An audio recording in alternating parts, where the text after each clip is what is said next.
Chairman of Telangana Medical Council, TGMC. ఏదైతే మనం promise చేసి రావడం జరిగిందో సో పూర్తి స్థాయిలో 100% దాన్ని మనం అచీవ్ చేసిన విత్ 1.5 years. TGMC అని ఉంది, IMA అని ఉంది, DMHO, DME, ఎవరెవరు ఏ వర్క్ చేస్తారు ఒకసారి క్లియర్గా చెప్పండి. TGMC అంటే Telangana medical council. IMA is a doctors organisation. అది ఆల్ ఓవర్ ఇండియా లోపల దాదాపు 4 lakhs మెంబర్స్ ఉన్న organisation. IMA is the biggest organisation. మన తెలంగాణ మెడికల్ కౌన్సిల్ TGMCలో మెంబర్స్ ఎవరెవరు ఉంటారు? TGMC ఇది 25 మెంబర్స్ ఉంటారండి టోటల్గా. దానిలో 13 ఎలక్టెడ్ మెంబర్స్. సో ఎవరైతే MBBS అయిపోయిన డాక్టర్స్ కావచ్చు, అది తెలంగాణలో కావచ్చు, వేరే స్టేట్లు ఎవరైతే మన తెలంగాణలో ప్రాక్టీస్ చేసుకుంటుంటే కనుక కంపల్సరీ తెలంగాణ మెడికల్ కౌన్సిల్ లోపల రిజిస్ట్రేషన్ చేసి అన్క్వాలిఫైడ్ అన్ఆథరైజ్డ్ అంటే ఎవరు? 10th class, intermediate, BSc, BJC, MA, ఫార్మ్డీలు విచ్చలవిడిగా అన్క్వాలిఫైడ్ మెడికల్ ప్రాక్టీస్ చేస్తారు. ఇన్ని మెడికల్ కాలేజెస్ పెరుగుతున్నాయి, ఇంతమంది డాక్టర్స్ MBBSలో బయటకు వస్తుంది, ఈ నంబర్ ఆఫ్ డాక్టర్స్ పెరిగిపోయి స్టాండర్డ్స్ పడిపోతుంది అని అనుకుంటున్నారు. ఇలా రేషియో ఇప్పుడు ఎంత 600+ మన దగ్గర ఇప్పుడు తెలంగాణలో.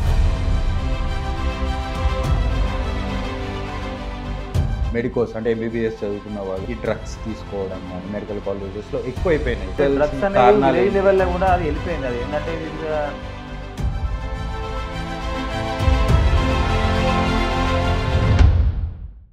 Hello viewers, welcome to another episode of dopamine with doctor Nikhil.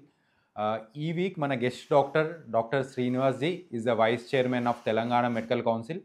So ఈ పోడ్కాస్ట్లో మనం తెలంగాణ మెడికల్ కౌన్సిల్ చేసే వర్క్స్ ఏంటి, వాళ్ళు చేసే ఫేక్ డాక్టర్స్ మీద రైట్స్ కానీ, ప్రాపర్ మెడికల్ ఎథిక్స్, ప్రాపర్ ప్రొఫెషనలిజంగా ఒక డాక్టర్స్ ఎలాంటి ట్రీట్మెంట్ ఇవ్వాలో లాంటి చాలా విషయాలు మాట్లాడుకుందాం. Let's dive into the podcast. Hello sir, welcome to my channel. Good morning sir. Sir, like మీరు ఇప్పుడు vice chairman of Telangana medical council TGMC, ఓకేనా సార్? ఒకసారి బిఫోర్ ద స్టార్టింగ్ మీ గురించి, మీరు ఈ వైస్ చైర్మన్ అవ్వడానికి ఒక రీజన్ ఏంటి, మీ ఎడ్యుకేషన్ క్వాలిఫికేషన్స్ ఏంటి, దీనికి ఎలిజిబిలిటీ ఏంటి ఒకసారి చెప్తారా? సో నేను యాక్చువల్గా మా MBBS MD DM clinical pharmacology from NIMS. So I complete my MBBS from Kakatiya medical college Warangal, MD pharmacology from Osmania medical college and DM clinical pharmacology from NIMS. So అయితే ఏంటంటే మేము ఫస్ట్ నుంచి కూడా అనేక రకాల ఎడ్యుకేషన్స్ మెయిన్గా యాజ్ స్టూడెంట్ లీడర్గా ఉండి MBBS కాకతీయ మెడికల్ చేస్తున్నప్పుడే అప్పుడు ఉన్నటువంటి మెడికల్ స్టూడెంట్స్ యాక్టివిటీస్ కావచ్చు, జూనియర్ డాక్టర్ అసోసియేషన్ యాక్టివిటీస్ లోపల ఫస్ట్ ఇయర్ నుంచి బాగా యాక్టివ్గా ఉండేటువంటి, బాగా యాక్టివ్గా అప్పుడు అన్ని యాక్టివిటీస్లో మేము పార్టిసిపేట్ చేసినాం. సో దాంతో భాగంగా ఏంటంటే ఎప్పుడైతే MD నేను ఉస్మానియాలో మెడికల్ MD ఫార్మకాలజీ జాయిన్ అయినప్పుడు తెలంగాణ జూనియర్ డాక్టర్ అసోసియేషన్ అనేది అప్పుడే తెలంగాణ వచ్చిన తర్వాత వచ్చినటువంటి క్రమంలో భాగంగా Telangana JUDA president Osmania medical college and Telangana junior doctor association state దానికి కన్వీనర్గా వర్క్ చేయడం జరిగింది. సో అప్పుడు మేము అనేక రకాల ఉద్యమాలు చేయడం జరిగింది. దానికి సంబంధించి ఈ 1 year గవర్నమెంట్ సర్వీస్ పైన కావచ్చు, స్టైపెండ్స్ పెంచే విషయంలో కావచ్చు. అప్పుడు 1 year గవర్నమెంట్ సర్వీస్ పైన 62 రోజులు 62 days Telangana junior doctor association 2014లో ఫ్రమ్ సెప్టెంబర్ నుంచి నవంబర్ దాకా 62 రోజులు అతిపెద్ద స్ట్రైక్ అది. సో అప్పుడు మనం పార్టిసిపేట్ చేయడం జరిగింది. అప్పుడు గవర్నమెంట్ 1 year గవర్నమెంట్ సర్వీస్ని అప్పుడు రిమూవ్ చేశారు. సో మేము చేసిన స్ట్రైక్ చేసిన ఒక 6 months తర్వాత చేసి రిమూవ్ చేశారు. దాంతోపాటు స్టైపెండ్స్ హైక్ సంబంధించి అంటే ఎవ్రీ ఇయర్ 15% స్టైపెండ్ హైక్ ఏదైతే ఉందో దాన్ని పర్సూ చేస్తూ దాని తర్వాత నెక్స్ట్ ఇయర్ అప్పుడు హెల్త్ మినిస్టర్ లక్ష్మారెడ్డి గారు ఉండేవారు. సో ఆ పీరియడ్లో మేము అప్పుడున్న DME గారు కావచ్చు, హెల్త్ సెక్రటరీ అందరూ కలిసి దాదాపు stipends Telangana junior stipends 60% hike చేయించాం అప్పుడు. అంటే నాది అయిపోయినా కూడా అది అడ్వైజర్గా ఉండి ఇదంతా సీనియర్ రెసిడెంట్గా ఉండి 16-17లో 60% ఆఫ్ స్టైపెండ్ హైక్. అంటే దాదాపు ఇప్పుడు తెలంగాణ లోపల ఇప్పుడు ఫైనల్ ఇయర్ స్టూడెంట్కి 75,000 స్టైపెండ్ వస్తుంది. బికాజ్ ఆఫ్ అప్పుడు పెంచిన 60% స్టైపెండ్ అయితే మేము పెంచిచ్చినాము రిప్రజెంట్ చేసి. సో ఇప్పుడు 75,000 this the highest in south India లోపల. సో అప్పుడు పడినటువంటి పునాది వల్ల ఇప్పుడు మనకు 75,000 వస్తుంది. దాంతో సూపర్ స్పెషల్ డాక్టర్ యొక్క స్టైపెండ్ ఇప్పుడు 1,17,000 అయింది. This one of the best stipend in south India లోపల. ఇండియా లోపల కూడా మనం టాప్ లెవెల్లో ఉన్నాం. సో దాంతోపాటుగా అనేక ఎడ్యుకేషన్స్ ఉద్యమాలు as a medical junior doctors association నుంచి ఈ స్పెషల్ ప్రొటెక్షన్ ఫోర్స్ కావాలని చెప్పి మీకు చాలా తెలుసు. దీనికి సంబంధించి డాక్టర్స్ పైన అటాక్స్ దాడులు ఏవైతే జరుగుతున్నాయో, అంటే అంతకుముందు 2008లో జరిగిన జూనియర్ డాక్టర్స్ ఉద్యమంలో భాగంగా నిలోఫర్లో జరిగిన సంఘటనకి అప్పుడు జూనియర్ డాక్టర్స్ IMA వాళ్ళు చేసిన ఫైట్లో యాక్ట్ 11/2008 వచ్చింది. So this is act in తెలంగాణలో ఎన్ఫోర్స్ అవుతున్న యాక్ట్. అంటే ఎనీ హెల్త్ కేర్ ప్రొఫెషనల్ పైన ఎవరైనా దాడి చేసినప్పుడు వాళ్ళకి 3 years ఇంప్రిజన్మెంట్ వేయాలని చెప్పేసి 50,000 ఫైన్ అని చెప్పి యాక్ట్ 11/2008లో ఉన్నది. సో అది రావడానికి దాని పర్యవసనంగానే మీరు ఎవ్రీ 3 months ఒకసారి 6 months ఒకసారి ఉస్మానియాలో కావచ్చు, గాంధీలో కానీ, నిమ్స్లో కానీ, అదే అదర్ ప్రైవేట్ హాస్పిటల్ లోపల కూడా డాక్టర్స్ పైన కావచ్చు, హెల్త్ కేర్ ప్రొఫెషనల్స్ పైన దాడులు జరుగుతున్నాయి. సో దానికి సంబంధించి మనం అన్ని తెలంగాణలో ఉన్న అన్ని టీచింగ్ హాస్పిటల్స్ లోపల మాకు స్పెషల్ ప్రొడక్షన్ ఫోర్స్ కావాలని చెప్పేసి మేము అప్పటి నుంచి కూడా రిజిస్ట్రేషన్ చేసినాం. సో దాంట్లో జీవో నెంబర్ 103 వచ్చింది మా ఉద్యమం ద్వారా 2018 లోపల. సో ఆ జీవో ప్రకారం ఏంటంటే special production force in all teaching hospitals with the level of head constables CI SI level లోపల ఇప్పుడు జీవో రిలీజ్ చేశారు. కొన్ని హాస్పిటల్స్ లోపల ఎస్పీఎఫ్ ఉంది, ఉస్మానియా కానీ పెట్లబూజ్ హాస్పిటల్ కావచ్చు, గాంధీ లోపల ఇంకా ఫుల్ ఫ్లెడ్జ్డ్ కావాలని చెప్పేసి కూడా దానిపైన పరిశీలి చేశాం. సో ఇట్లా అనేక ఇష్యూస్ టేకప్ చేసి ఇప్పుడు జూనియర్ డాక్టర్ అసోసియేషన్ అనేది చాలా పెద్ద ఆర్గనైజేషన్. ఇప్పుడు మీరు చూసుకుంటే దాదాపు తెలంగాణలో 2905 ఎండి సీట్స్ ఉన్నాయి. సో వీళ్ళందరికీ కూడా 3 బ్యాచెస్, దాదాపు సూపర్ స్పెషాలిటీ 300+ ఉంటాయి. సో వీళ్ళందరికీ అందరూ హౌస్ సర్జన్స్ ఉంటారు. వీళ్ళందరికీ రిప్రజెంటేషన్ అనేది Telangana junior doctor association. So అట్లా మనము హెచ్ఐఎన్ చేసిన తర్వాత NIMS resident doctor association president కూడా చేయడం జరిగింది. దాని తర్వాత కొంతమంది గ్రూప్ ఆఫ్ జూనియర్ డాక్టర్స్ ఏం చేసామంటే, జూనియర్ డాక్టర్స్ అనే వాళ్ళు 3 years మాత్రమే మనం పర్సూ చేయగలుగుతున్నాం. దాని తర్వాత మనం ఎక్కువ ఎడ్యుకేషన్ లోపల ఇష్యూస్ పర్సూ చేయాలనే ఉద్దేశంతో health care reform doctor association హెచ్ఆర్డిఏ అని చెప్పేసి మనము 2016 లోపల మనం ఆర్గనైజేషన్ స్టార్ట్ చేసాం.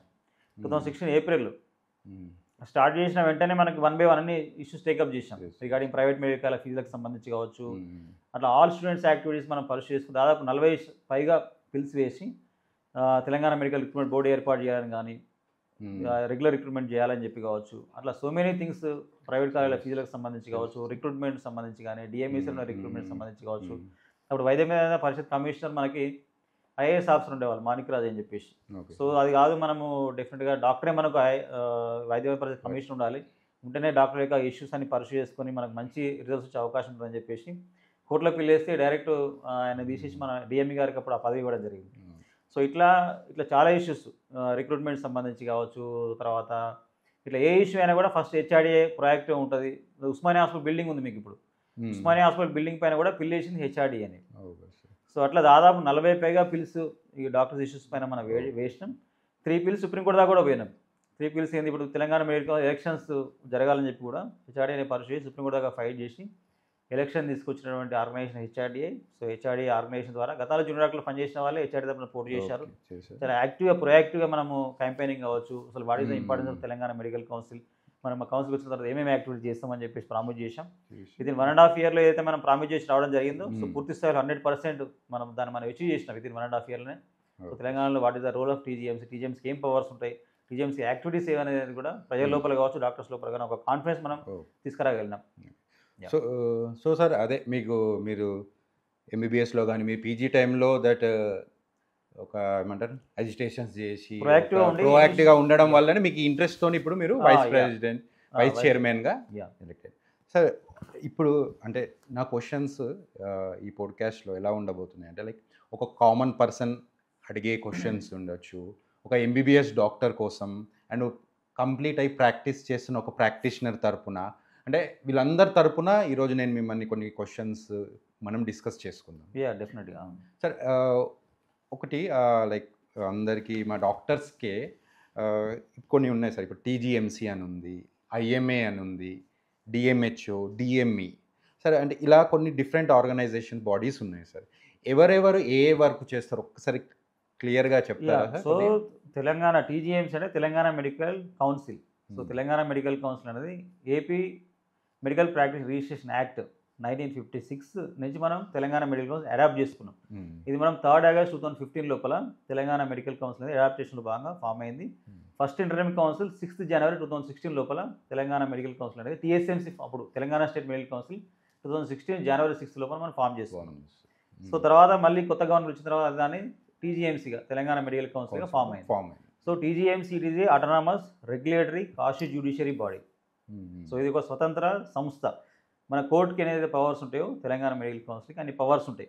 సో దీంట్లో మన మెంబర్స్ టోటల్ 25 మెంబర్స్ ఉంటారు. 25 మెంబర్స్ లోపల ఏంటంటే 13 మెంబర్స్ ఎలక్టెడ్ బాడీ. సో తెలంగాణలో ఎవరైతే qualified MBBS doctors Telangana medical council register అయ్యి రెన్యువల్ అయిపోయిన డాక్టర్స్ ఎవరైతే ఉన్నారో వాళ్ళు ఓటు వేసేటువంటి హక్కు వాళ్ళకు ఉంటుంది. సో దాని ప్రకారంగా 2023 డిసెంబర్ లోపల ఎలక్షన్స్ అని కంప్లీట్ చేసుకున్నాం.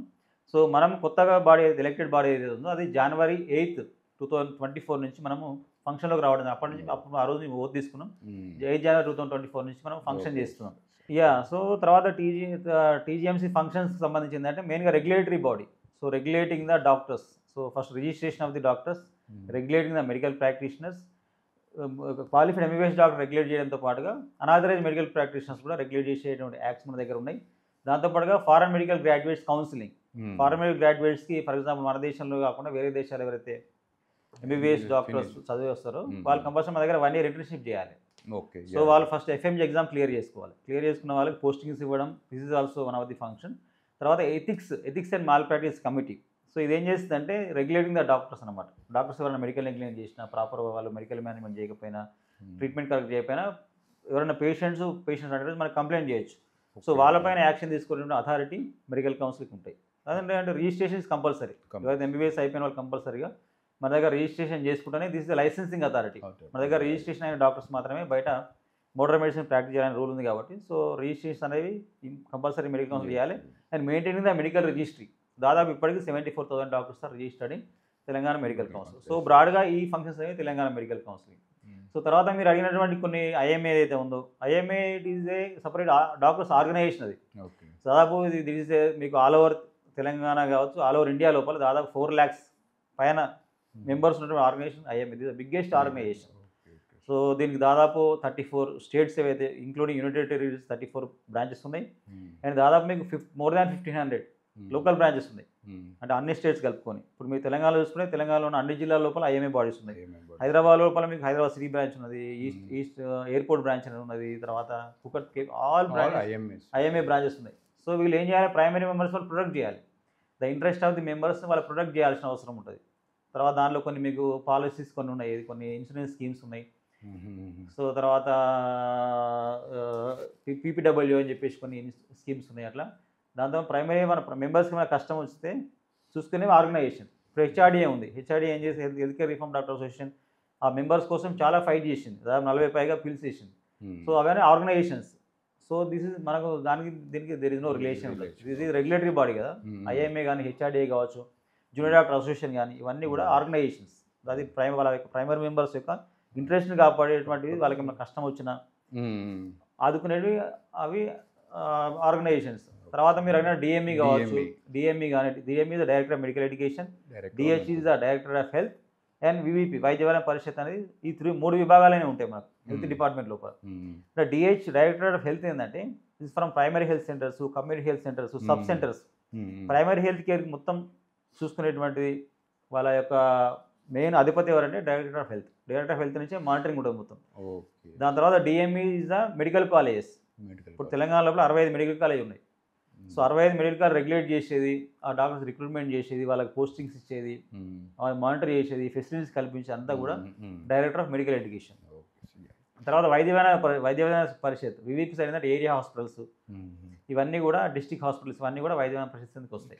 సో ఇది 3 విభాగాలు మన హెల్త్ డిపార్ట్మెంట్ లోపల, Vaidya Vidhana Parishad, DME side and DS side. So ఇది.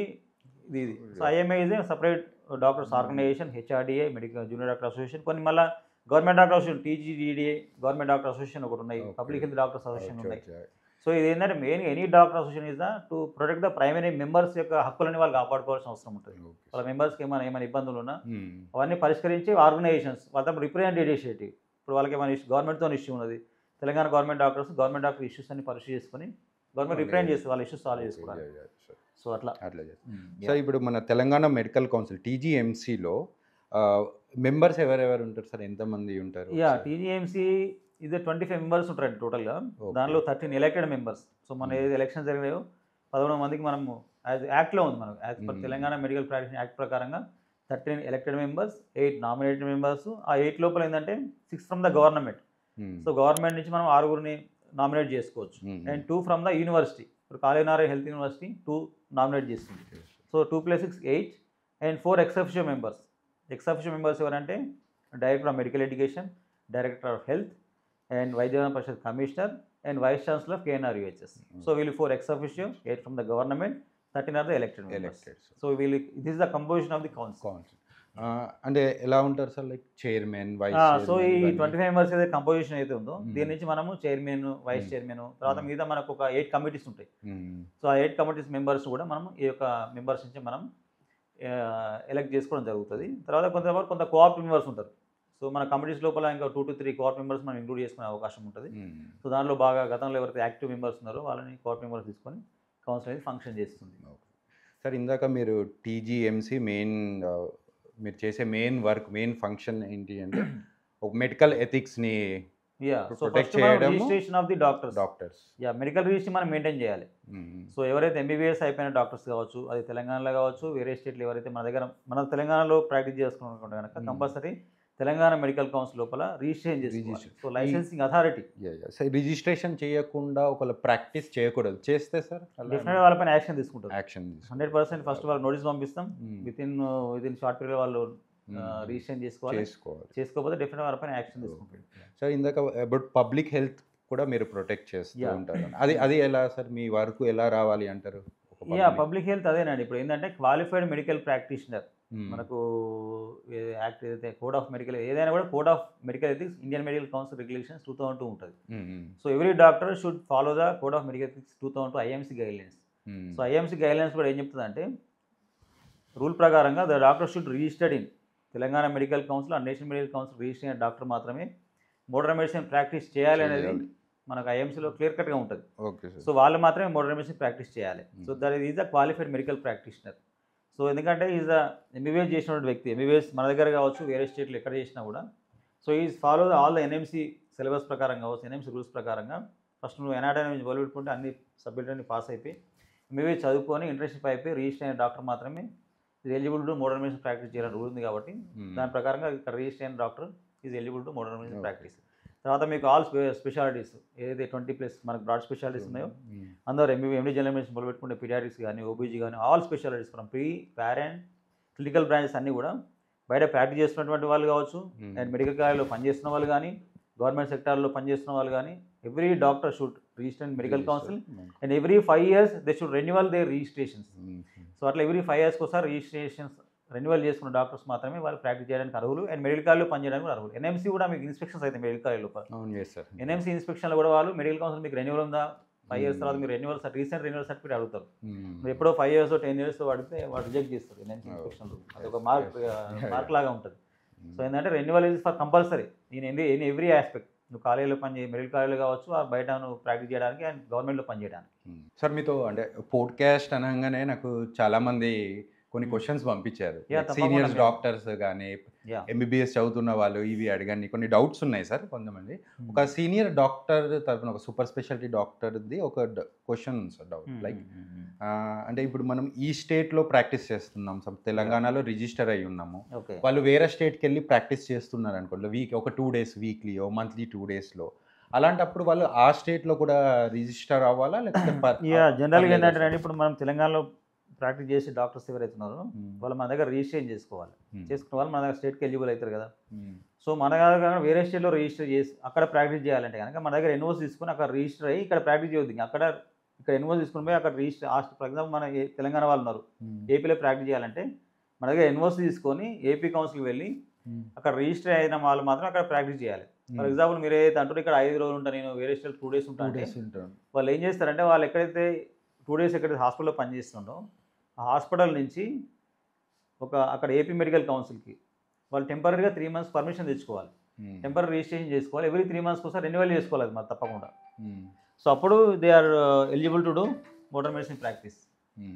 సో అక్కడ ఆ స్టేట్లో చేసుకోవచ్చు. బట్ ఆ స్టేట్లో వాళ్ళు 3 months ఒకసారి పర్మిషన్ తెచ్చుకోవాలి, అప్పుడు వాళ్ళు ప్రాక్టీస్ చేసుకోవచ్చు. So coming to the me important work అంటే మెడికల్ ఎథిక్స్లో మాల్ ప్రాక్టీసెస్ లైక్ డాక్టర్స్ చేసే మాల్ ప్రాక్టీసెస్లో సార్ మేము వింటూ ఉన్నాము తెలంగాణ మెడికల్ టీజీఎంసీ ఫామ్ అయిన తర్వాత ఈ యాంటీ క్వాకరీ అనేది ఫేక్ డాక్టర్స్ మీద మీరు రైడ్స్ చేయడం, ఎఫ్ఐఆర్స్ బుక్ చేయడం ఇవన్నీ చాలా న్యూస్ వింటున్నాము. ఎందుకు సార్ అంటే ఇంత రైడ్స్ ఎఫ్ఐఆర్స్ అండ్ క్వాకరీ అనేది పెరిగింది అండ్ దాన్ని మీరు అరికట్టడానికి ఏం చేస్తున్నారు ఒకసారి వివరిస్తారా? అంటే మన ఫంక్షన్స్ ఉన్నాయి. ఇప్పుడు మీరు 1 by 1 ఫంక్షన్ ఏంటంటే registration of the doctors number 1, number 2 ethical practice, ethics and malpractice committee ఉంటుంది. సో ఏదో కాషు జ్యుడిషియల్ బాడీ అయితే అనుకున్నాము మనం. So it is like A court. So every monthly మనకు మీటింగ్స్ అవుతాయి, ethics and malpractice committee meetings అయితే మనకి for example మీరు క్వాలిఫైడ్ న్యూరో సర్జన్ ఉన్నారు, మరి ఎనీ క్వాలిఫైడ్ జనరల్ మెడిసిన్ కావచ్చు, పీడియాట్రిక్స్ వాళ్ళ ప్రాక్టీస్ వాళ్ళు మంచిగా as per ethics code of ethics ప్రకారంగా వాళ్ళు మంచి అద్భుతమైన వైద్యాన్ని అందించాల్సిన అవసరం ఉంటుంది. ఎనీ మెడికల్ నెగ్లిజెన్స్ జరిగి ఏదైనా మిస్మేనేజ్మెంట్ చేసి ట్రీట్మెంట్ తప్పించినప్పుడు పేషెంట్స్ వాళ్ళు వచ్చేసి మనకు కంప్లైంట్ చేయొచ్చు. ఓకే సో ఎథిక్స్ కమిటీ వాళ్ళను పిలిచి అడుగుతుంది, మీరు ఎందుకు నిజంగా ఏం మేనేజ్మెంట్ చేశారు, మీ కేస్ షీట్స్ ఏంటివి, మీరు ఏ ట్రీట్మెంట్ మేనేజ్మెంట్ చేశారనే దానిపైన కూడా వాళ్ళు పూర్తి స్థాయిలో వివరణ ఎథిక్స్ కమిటీ అడుగుతుంది. ఎథిక్స్ కమిటీ వాళ్ళనే సబ్మిట్ చేయాలి, వాళ్ళ కేస్ షీట్స్, వాళ్ళు ఏం ట్రీట్మెంట్ పొజిషన్ చేశారు, సింగిల్ ట్రీట్మెంట్ ఇచ్చారు, ఎందుకు పేషెంట్ డెత్ అయితే ఎందుకు డెత్ అయింది, అవన్నీ వాళ్ళ రేషనాలిటీ ఏదైతే ఉందో కౌన్సిల్ ఎథిక్స్ కమిటీ వాళ్ళు సబ్మిట్ చేయాలి.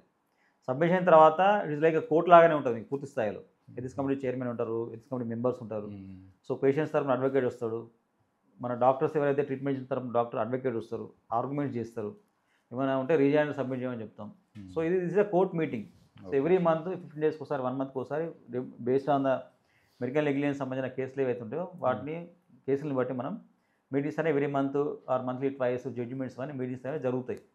సో దిస్ ఈజ్ ద ఎథికల్గా ఎవరైతే ప్రాక్టీస్ చేస్తున్న డాక్టర్స్, ఎవరైతే మన మోడర్న్ మెడిసిన్ ప్రాక్టీస్ ఎంబీబీఎస్ అయిపోయిన డాక్టర్స్ సంబంధించినటువంటి ఎథిక్స్ని ఫాలో చేయడానికి ఇవి మనం వచ్చిన కంప్లైంట్స్ బట్టి మనం కోర్ట్ మీటింగ్స్ అనేవి ఎవ్రీ మంత్ చేస్తాం. ఇది మనం regulation of the registered medical practice regulate చేసుకోవడానికి ethics and malpractice committee అనేది ఉంటుంది. So this is the main function of the medical council. ఇప్పుడు మనం ఎప్పుడైతే జనవరి 2024 వచ్చినామో దాదాపు 2021 నుంచి కేసులు పెండింగ్ ఉంది. సో అవన్నీ మనం 1 by 1 క్లియర్ చేసుకుంటా 24 దాకా వచ్చినాం ఇప్పుడు. ఓకే. తర్వాత ఇంకొక ఫంక్షన్ ఏంటంటే regulating the not only registered medical practitioners, unqualified unauthorized medical ప్రాక్టీషనర్స్ని రెగ్యులేట్ చేయడానికి కూడా మన దగ్గర యాక్ట్స్ ఉన్నాయి. దాంట్లో అన్క్వాలిఫైడ్ అన్ఆథరైజ్డ్ అంటే ఎవరు? ఇప్పుడు మీకు ఇంతకుముందు చెప్పిన కదా 1.1.3 కోడ్ ఆఫ్ మెడికల్ గైడ్లైన్స్ ప్రకారంగా only modern medicine MBBS qualify అయిపోయిన డాక్టర్ తెలంగాణ మెడికల్ కౌన్సిల్ కావచ్చు ఆర్ నేషనల్ మెడికల్ కౌన్సిల్లో రిజిస్టర్ అయినటువంటి డాక్టర్ మాత్రమే modern medicine practice allopathic practice చేయాలని rule as per NMC or Telangana medical practice act ప్రకారంగా. అయితే అసలు మీరు మోడర్న్ మెడిసిన్ ఎట్లా ప్రాక్టీస్ నడుస్తుందంటే ఎవరు పడితే వాళ్ళే 10th class, intermediate, BSc, BZC, MA, అసలు ఫామ్ డీలు వీళ్ళందరూ వచ్చి మోడర్న్ మెడిసిన్ ప్రాక్టీస్ చేస్తున్నారు. డైరెక్ట్ ప్రిస్క్రిప్షన్లు పెట్టి, మెడికల్ షాపులు పెట్టి, ల్యాబ్లు పెట్టి, హాస్పిటల్ పెట్టి రన్ చేస్తున్నారు. సో అసలు ఏంది this is impact public health పైన ఇది దెబ్బపడుతుంది బాగా. సో అన్క్వాలిఫైడ్ వాళ్ళు మోడర్న్ మెడిసిన్ ప్రాక్టీస్ చేయడం ద్వారా అసలు మీరు ఎట్లా అంటే మనం పోయి ఒక క్లినిక్ మనం దాదాపు ఇది మనకు యాక్ట్ ఏంటంటే Telangana medical practice registration act and NMC act 3454 ప్రకారంగా. సో 34 ఎంత క్లియర్ చెప్తుందంటే సేమ్ ఎంబీబీఎస్ అయిపోయిన డాక్టర్ ఉండాలి. సో అతను ఎంబీబీఎస్ అయిపోయి రిజిస్ట్రేషన్ స్టేట్ లోకల్ కౌన్సిల్ కావచ్చు ఎన్ఎంసీ రిజిస్ట్రేషన్ డాక్టర్ మాత్రం మోడర్న్ ప్రాక్టీస్ చేయాలనేది 34 యాక్ట్ 34లో ఉంటుంది. 54 ప్రకారం ఏంటంటే we can appoint and vigilance ఆఫీసర్ని మనం అపాయింట్ చేసుకొని సో మనం పోయి ఇన్స్పెక్షన్ చేసి విజిలెన్స్ ఆఫీసర్ డైరెక్ట్ మనం కోర్టులో ఫైల్ చేయొచ్చు or we can file in police స్టేషన్లో ఎఫ్ఐఆర్స్ ఫైల్ చేసేసి ఓకే దానిపైన యాక్షన్ తీసుకోవచ్చు. సో యాక్షన్ 3454 ప్రకారంగా 1 year imprisonment and 5 lakhs fine ఉన్నది. This is for NMC act.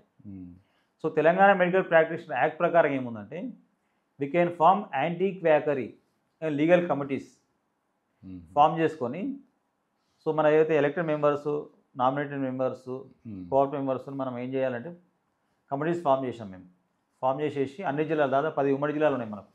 10 combine గతంలో 10 కంబైన్ డిస్ట్రిక్ట్స్ ఉన్నాయి కాబట్టి కంబైన్ డిస్ట్రిక్ట్ లోపల మనం కమిటీస్ ఫామ్ చేసి ఇన్స్పెక్షన్ చేయడం స్టార్ట్ చేసినాం. సో ఇన్స్పెక్షన్ చేయడం స్టార్ట్ చేసిందంటే ఈ టౌన్స్లో రకరకాల జిల్లాలు రకరకాలుగా ఇక వాళ్ళకి 10th ఇంటర్మీడియట్ ఎవరు పడితే వాళ్ళే ప్రాక్టీస్ చేస్తారు. డైరెక్ట్ ప్రిస్క్రిప్షన్లు ఐవి యాంటీబయాటిక్స్ రాయడము, pain killers, IV corticosteroids, okay ఇవి కామన్గా రాస్తారు వాళ్ళు. దీంతోపాటు యాంటీ డయాబెటిక్ డ్రగ్స్ రాయడము, హైపర్టెన్సివ్ డ్రగ్స్ రాయడము. మేము గజ్వేల్ అని ఇక్కడ మనకు ఇక్కడే గజ్వేల్ హైదరాబాద్ దగ్గరనే ఉంటుంది కదా, అక్కడ పోతే ఏంటంటే క్వాక్ ప్రెగ్నెన్సీ కిట్స్తో పాటుగా ఈ యాంటీ ఫెర్టిలిటీ డ్రగ్స్ ఉంటాయి చూడండి, ఫెర్టిలిటీ ట్రీట్మెంట్ ఇస్తాం కదా మనం, ఓవ్యులేటింగ్ ఏజెంట్స్,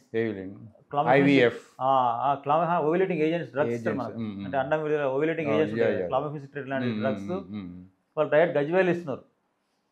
గజ్వేల్ మేము ఒక దానికి ఎండి జల్మెంట్ ఎక్కువ ఓపిక ఉందట మనకు క్వాలిఫైడ్ అన్క్వాలిఫైడ్ అంటే ఎంబీబీఎస్ కూడా ఫినిష్ చేయలేదు, intermediate candidate, intermediate 10th class ఉన్నది క్వాలిఫికేషన్.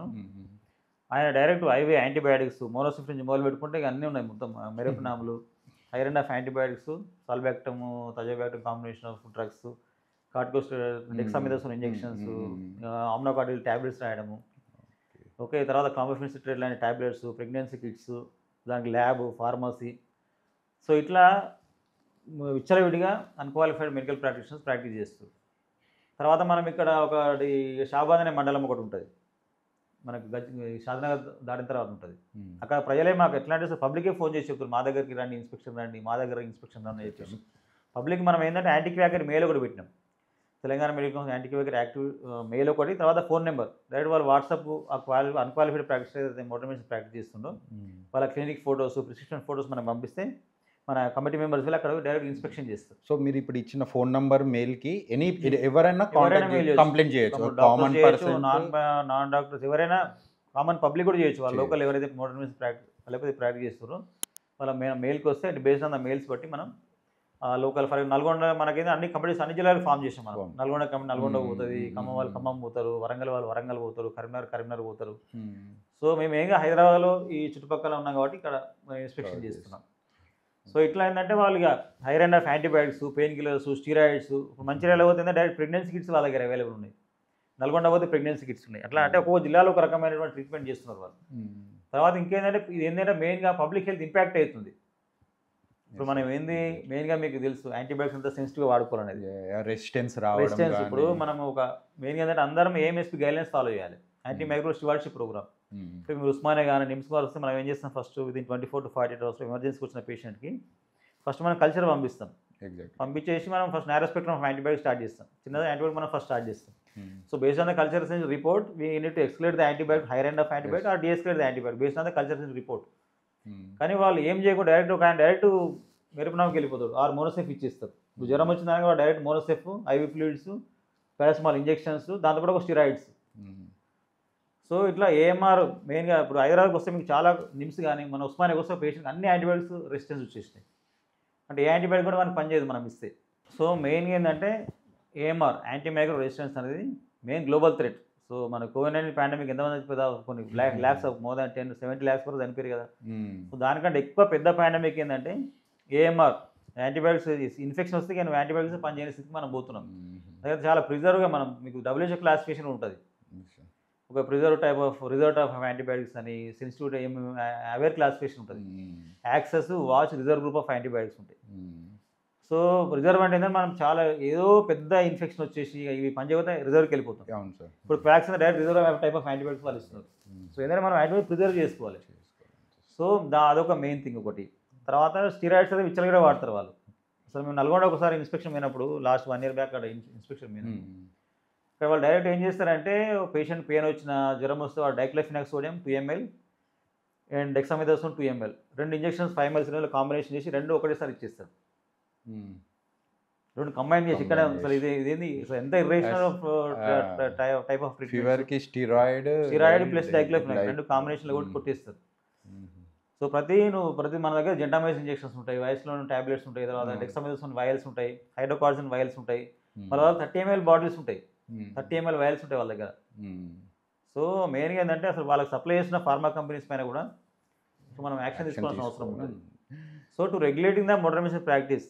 సో అందుకే మనం యాక్ట్ ప్రకారంగా తెలంగాణ మెడికల్ ప్రాక్టీస్ యాక్ట్ ఉంది, ఎన్ఎంసీ యాక్ట్ ప్రకారంగా అనాథరైజ్ మెడికల్ ప్రాక్టీషనర్స్ పైన మనం యాక్షన్ తీసుకుంటున్నాం. Because off to save the public health.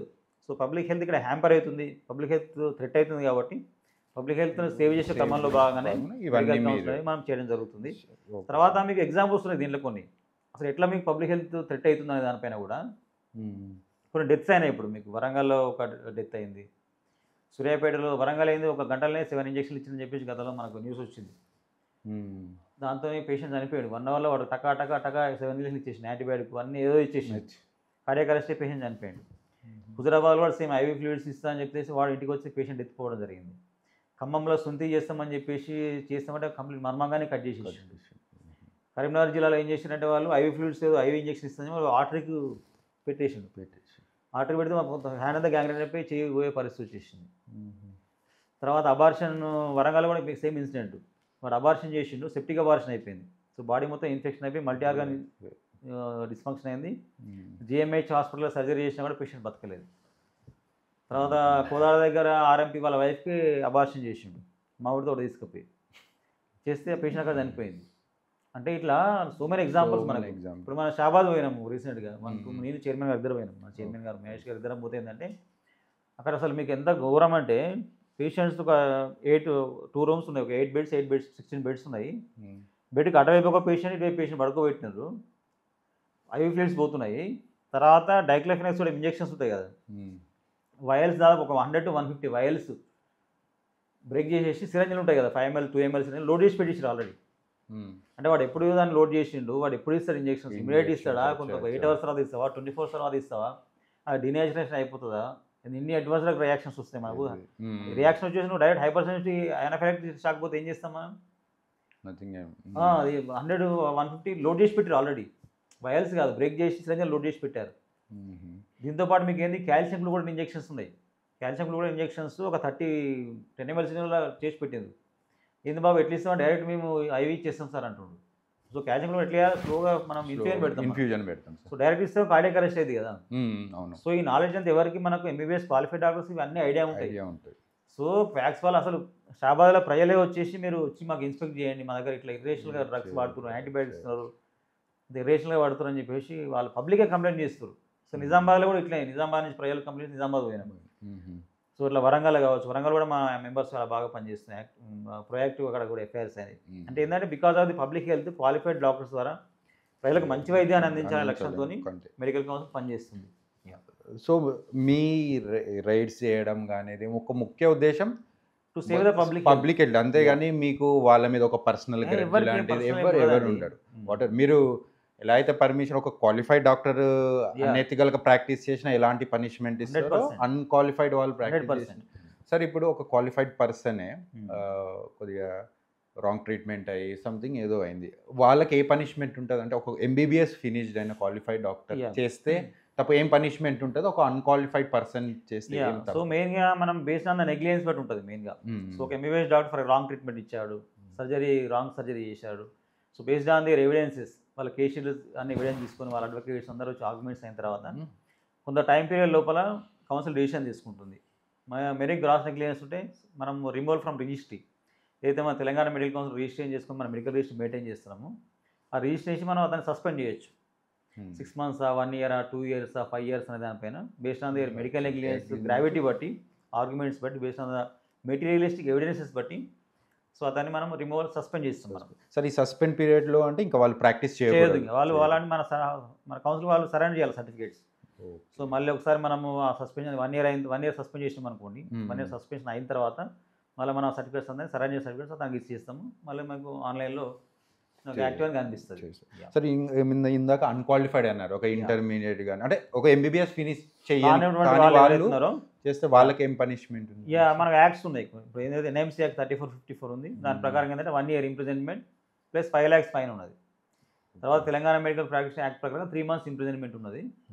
అయితే పోలీస్ పీపుల్ కూడా కొన్ని యాక్ట్ వాళ్ళు యాడ్ చేస్తున్నారు. ఇప్పుడు సెక్షన్ మనం కొన్ని కేసులు ఫస్ట్ స్టార్టింగ్ చేసినప్పుడు సెక్షన్ 420 అని చెప్పేసి ఇప్పుడు బిఎన్ఎస్ యాక్ట్ వచ్చింది, అప్పుడు సెక్షన్స్ ప్రకారంగా అది 5 years ఇంప్రిజన్మెంట్ ఉంది. అట్లా పోలీస్ వాళ్ళు కొన్ని వాళ్ళు యాడ్ చేస్తారు మన దాంతో పాటు, ఇంకేమైనా వాళ్ళకు వాళ్ళ సెక్షన్ పరిధిలో, వాళ్ళ పరిధిలో పోలీస్ పరిధిలో క్రిమినల్ యాక్ట్ ప్రకారంగా వస్తే వాళ్ళు కొన్ని సెక్షన్లు యాడ్ చేస్తారు. సో అవి కలిపి యాడ్ అవుతున్నాయి అన్నమాట. మీరు యాజ్ అ రైడ్స్ చేసిన ఎఫ్ఐఆర్స్ చేస్తున్నారు కదా, అవి కంప్లీట్ కేసు సాల్వ్ అయిపోయినాయి, రన్ అవుతున్నాయి, అట్లా సాల్వ్ అయిన కేసెస్ ఎన్ని ఉన్నాయి? ఏం చేసినామంటే దాదాపు ఇప్పుడు మీకు 1.5 year దాటిపోయింది కాబట్టి ఇప్పటికి మనం ఏం చేసి దాదాపు 500 ఎఫ్ఐఆర్స్ మనం చేసినాం. 500 తెలంగాణ స్టేట్ అంతా, అన్ని జిల్లాల లోపల 10 కంబైన్డ్ డిస్ట్రిక్ట్స్ ఏవైతే ఉన్నాయో, అంటే ఎఫ్ఐఆర్స్ అనేవి ఒక ఎఫ్ఐఆర్ కూడా 3-4 ఉంటారు. సో అప్పుడు ఒక జిల్లా పోయినాం మనం, షాబాద్ పోయినాం, షాబాద్లో 6 ఎఫ్ఐఆర్ చేసి ఒక ఎఫ్ఐఆర్ కాకపోతే అన్నీ వచ్చేస్తాయి అన్నట్టు. సో అట్లా దాదాపు 500 ఎఫ్ఐఆర్ కానీ 500 అనాథరైజ్ మెడికల్ ప్రాక్టీషనర్స్ పైన మనం ఇప్పటికీ ఎఫ్ఐఆర్స్ నమోదు చేయడం జరిగింది. అయితే అసలు మెయిన్ థింగ్ ఏంటంటే DRA, district registration authority is the main regulatory body జిల్లాకు. దాంట్లో ఎవరు ఉంటారు? ఫస్ట్ మనకు జిల్లా కలెక్టర్ ఉంటాడు, ఈజ్ ద మెయిన్ చైర్పర్సన్. తర్వాత డిఎంఎన్హెచ్ఓ ఉంటాడు, దాని తర్వాత లోకల్ రెవెన్యూ ఆఫీసర్స్, దాని తర్వాత మన ఐఎంఏ ప్రెసిడెంట్, వీళ్ళందరితో DRA is a body. For example మీరు హైదరాబాద్లో మీరు ఒక క్లినిక్ స్టార్ట్ చేయాలి, క్వాలిఫైడ్ ఎంబీబీఎస్ డాక్టర్, మీరు క్లినిక్ స్టార్ట్ చేయాలంటే మీరు డిఆర్ఏ పర్మిషన్ తీసుకోవాలి. అంటే లోకల్ డిఎంఎన్హెచ్ఓకి మీ క్వాలిఫికేషన్ సర్టిఫికేట్స్, మీ ఏరియాలో కూడా మీరు క్లినిక్ స్టార్ట్ చేస్తున్నారు, అవన్నీ మీరు పోయి డిస్ట్రిక్ట్ డిఎంఎన్హెచ్ఓ ఆఫీస్లో మీరు సబ్మిట్ చేస్తే మీ క్లినిక్ పర్మిషన్ వస్తుంది. సో ఇట్లా పర్మిషన్ తెచ్చుకున్నటువంటి హాస్పిటల్స్, క్లినిక్స్ మాత్రమే మోడర్న్ మెడిసిన్ ప్రాక్టీస్ చేయాలి, విత్ ఎంబీబీఎస్ క్వాలిఫికేషన్ ఉన్నటువంటి వాళ్ళు మాత్రమే మోడర్న్ మెడిసిన్ ప్రాక్టీస్ చేయాలని రూల్ ఉంది. కాబట్టి డిఆర్ఏ పర్మిషన్ ఉన్న క్లినిక్స్, హాస్పిటల్స్ రన్ చేయాలి. కానీ మనం ఏదైతే ఇన్స్పెక్షన్ చేస్తున్న క్లినిక్స్ క్వాక్స్ ఎవరైతే నకిలీ వైద్యులు ఎవరైతే ఉన్నారో వాళ్ళకి ఎంబీబీఎస్ డిగ్రీ లేదు, they are unqualified medical practitioners. వాళ్ళు రన్ చేస్తున్న క్లినిక్స్ కూడా డిఆర్ఏ పర్మిషన్స్ లేవు. డిస్ట్రిక్ట్ రిజిస్ట్రేషన్ అథారిటీ నుంచి వాళ్ళు పర్మిషన్ తీసుకొని క్లినిక్ రన్ చేస్తలేరు. పనిచేసేవాడు అన్క్వాలిఫైడ్, డిఆర్ఏ పర్మిషన్స్ లేవు కాబట్టి direct district registration authority seize చేసే అధికారం ఉంటుంది వాలంటరీగా పోయి. అయితే మనం ఏదైతే ఎఫ్ఐఆర్స్ ఇప్పటికీ చేయడం జరుగుతుందో ఇవన్నీ కూడా డిఆర్ఏకి మనం లెటర్ రాస్తున్నాం, డిఎంహెచ్ఓస్కి కలెక్టర్ లెటర్ రాస్తున్నాము, వాళ్ళ వైపు సీజ్ చేస్తున్నారు. ఇప్పుడు మేడ్చల్ డిఎంహెచ్ఓ గారు చాలా బాగా చేశారు, ఉమా మేడం ఉన్నారు డిఎంహెచ్ఓ గారు. మనం ఏదైతే ఎఫ్ఐఆర్ నమోదు చేయడం జరిగిందో అవన్నీ పంపించగా ఇమీడియట్లీ వాళ్ళు వితిన్ 1 వీక్లో మొత్తం సీజ్ చేసి పడేసి రీసెంట్గానే కుతుబుల్లాపూర్ సూరారం ఏరియా మొత్తం సీజ్ చేశారు. నిజామాబాద్ డిఎంహెచ్ఓ గారు బాగా పనిచేశారు. వాళ్ళు దాదాపు నాకు తెలిసి 20 to 30 ఎఫ్ఐఆర్స్ అయినాయి. మేడం కూడా అక్కడ మొత్తం సీజ్ చేయడం జరిగింది. అట్లా డిఎంహెచ్ఓస్ డిఆర్ఏఎస్ మెడికల్ కౌన్సిల్ కోఆర్డినేషన్లో బాగా పనిచేస్తుందంటే అనాథరైజ్ మెడికల్ ప్రాక్టీస్ మొత్తం కూడా క్లోజ్ చేసేసి మంచి వైద్యం ప్రజలకు MBBS qualified broad speciality super speciality వైద్యం మంచి వైద్యం మనం ప్రజలకు అందిస్తుందని ప్రజలకు మంచి ట్రీట్మెంట్ ప్రజలకు అందుతుందనే ఉద్దేశంతోనే మెడికల్ కౌన్సిల్ మనకు పవర్స్ ఉన్నాయి కాబట్టి పవర్స్ యాక్ట్ ప్రకారం మనం పనిచేస్తున్నాం. సరే ఇందాక సీజ్ చేసేసాను అన్నారు కదా, వాళ్ళు ఇంకా ఇంకో క్లినిక్ స్టార్ట్ చేయడానికి అసలు ఇవాళ అన్క్వాలిఫైడ్ ఎఫ్ఐఆర్ ఆల్రెడీ అయిపోయింది కదా. సో ఎఫ్ఐఆర్ అయింది కాబట్టి దే ఆర్ అన్సీజ్ చేయడానికి ప్రొసీజర్ ఉంటుంది. జిల్లా కలెక్టర్ దగ్గర నుంచి వాళ్ళు తెచ్చుకోవాల్సి ఉంటుంది. తర్వాత court case already FIR file అయింది కాబట్టి మళ్ళీ కోర్టు ట్రయల్స్ అయిపోయి ఫైనల్ హియరింగ్ అయిపోయిన తర్వాత వాళ్ళపైన యాక్షన్కి వాళ్ళు భవిష్యత్తులో ప్రాక్టీస్ చేయడానికి లేదు. ఇక మళ్ళీ ప్రాక్టీస్ చేస్తుంటే సెకండ్ టైం ఇన్స్పెక్షన్ అయ్యి మళ్ళీ దొరికితే పీడియాకి పెట్టే అవకాశం ఉంటుంది. ఆల్రెడీ మేము వార్నింగ్స్ ఇవ్వడం జరిగింది. సెకండ్ టైం మళ్ళీ మేము ఇన్స్పెక్షన్స్ దొరికితే కనుక మీ పైన పీడియాకి పెట్టేసి పర్మనెంట్ 6 months బెయిల్ రాకుండా కూడా ఉంటుంది అనేది కూడా వార్నింగ్ పంపించాం. సో ఇట్లా అసలు యాక్చువల్ ఏంటంటే డిఆర్ఏ కూడా వాళ్ళు వాలంటరీగా పోవచ్చు. డిస్ట్రిక్ట్ రిజిస్ట్రేషన్ అథారిటీ డిఎంహెచ్ఓ గారు ఉన్నారు కదా, వాళ్ళకి పవర్స్ ఉన్నాయి కాబట్టి వాళ్ళు కూడా వాలంటరీగా ఇన్స్పెక్షన్కి వెళ్ళి అక్కడ క్వాలిఫైడ్ ఎంబీబీఎస్ ఉన్నాడా లేదా వాళ్ళ డిస్ట్రిక్ట్ రిజిస్ట్రేషన్ అథారిటీ నుంచి పర్మిషన్స్ ఉన్నాయా లేదా వాళ్ళు వాలంటరీగా సీజ్ చేయొచ్చు. యాక్చువల్గా డిఎంహెచ్ యాక్టివ్ ఉంటే డిఆర్ఏ యాక్టివ్ ఉంటే మొత్తం అన్ని క్లోజ్ అయిపోతాయి. సార్ నకిలీ వైద్యులు కానీ ఫేక్ డాక్టర్స్ అని అంటున్నారు, కానీ మనం ఎప్పటి నుండో చూస్తున్నాం రూరల్లో విలేజెస్లో ప్రాక్టీషనర్స్ని ఆర్ఎంపీ అని అంటాం, పిఎంపీ అని అంటారు. వీళ్ళు ఎంతవరకు ఎలిజిబుల్ సార్? అంటే వాళ్ళు ఏమన్నా ట్రీట్మెంట్ చేయాలి, చేస్తే ఎంతవరకు చేయాలి వాళ్ళు? అంటే ఒకటేనండి, ఇప్పుడు వాళ్ళకి ప్రాథమిక చికిత్స అనే ముసుగు ఉన్నది వాళ్ళకు. వాళ్ళు ఏమంటారు, మేము ప్రాథమిక చికిత్స చేస్తున్నాం ఫస్ట్ ఎయిడ్ సెంటర్ అని వాడు అట్లా పెట్టుకుంటాడు, క్లినిక్ అని పెడతాడు. కానీ వాళ్ళు ఇచ్చేది మొత్తము higher end of antibiotics, pain killers, steroids, ఇంకా యాంటీ డయాబెటిక్, హైపర్ టెన్షన్, ఇంకా క్లామిఫిన్ సిట్రేట్లు. ఇక్కడ మేము ఇన్స్పెక్షన్ పోయినాం హైదరాబాద్కి, ఏది ఆరంభం దాటిన తర్వాత డైరెక్ట్ ఆయన న్యూరోపతిక్ పెయిన్ గవర్నమెంట్ ఎన్టీలు కూడా ఇస్తున్నారు.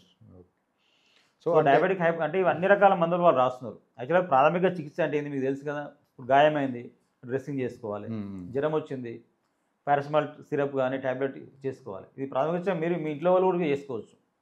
అయితే వీళ్ళు ప్రాథమిక చికిత్స అని ముసుగు పెట్టేసి మొత్తం ఈ రకం ఇర్రెగ్యులర్గా వాళ్ళు ట్రీట్మెంట్ చేసి ప్రజలకు హెల్త్కు హ్యాంపర్ చేస్తున్నారు. సో ఇప్పుడు ఈ ఆర్ఎంపీ పిఎంపీ వాళ్ళు కూడా జస్ట్ ఫస్ట్ ఎయిడ్ వరకే జ్వరం వస్తే పారాసిటమాల్ అంతవరకు చేయాలి. గాయాలు వస్తే గాయాలు క్లీన్ చేయడము, డ్రెస్సింగ్ చేయడం వరకే వాళ్ళ పరిధి.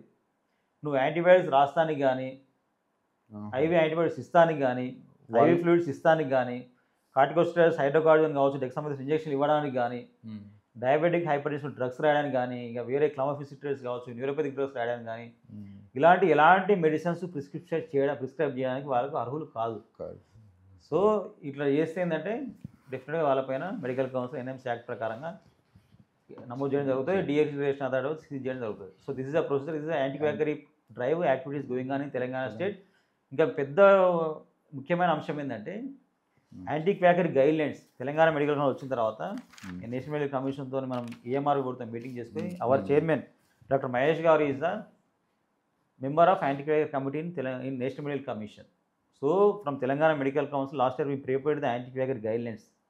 యాంటీ క్వాకరీ గైడ్ లైన్స్ ఏంది అసలు, ఎట్లా who is the medical practitioner, who is unauthorised, who is qualified, అన్ని గైడ్ లైన్స్ ప్రిపేర్ చేసేసి మనము ఎన్ఎంసీ కూడా సబ్మిట్ చేయడం జరిగింది. ఒకసారి ఆ డ్రాఫ్ట్ వస్తే that is done by the medical council, Telangana medical council only. అంత పెద్ద వర్క్ కూడా మనం చేసినాం. సో అది చేసిన ఘనత కూడా మెడికల్ కౌన్సిల్కి దక్కుతుంది, యాంటీ క్వాకరీ గైడ్ లైన్స్ కూడా. అంటే ఏంటంటే they are following all medical council. ఏంటంటే తెలంగాణ మెడికల్ కౌన్సిల్ బాగా చేస్తున్నారు, అన్ని స్టేట్స్ కూడా డిస్కషన్ అవుతుంది. అన్ని మన పవర్స్ ఇప్పుడు మనం చేస్తున్న పవర్స్ ఏవైతుందో యాక్ట్లు 2013 నుంచి ఉన్నాయి. Telangana medical practice registration act కానీ, జీవో నెంబర్ 129 కావచ్చు, సెక్షన్ 20I కావచ్చు, ఇవన్నీ 13 నుంచి ఉన్నటువంటి రూల్స్ అండ్ రెగ్యులేషన్స్ ఇప్పుడు ఉన్నటువంటి కదా. ఎన్ఎంసీ యాక్ట్ 2019 నుంచి ఉంది. బట్ గతంలో దీన్ని ఇంప్లిమెంట్ ప్రాపర్గా యూటిలైజ్ కానీ ఇంప్లిమెంట్ చేయలేదు రెగ్యులేషన్స్ అన్నీ కూడా. సో మనం వచ్చేసి ఆ రూల్స్ సేమ్ రూల్స్ని మనం ఇంప్లిమెంట్ చేస్తున్నాం.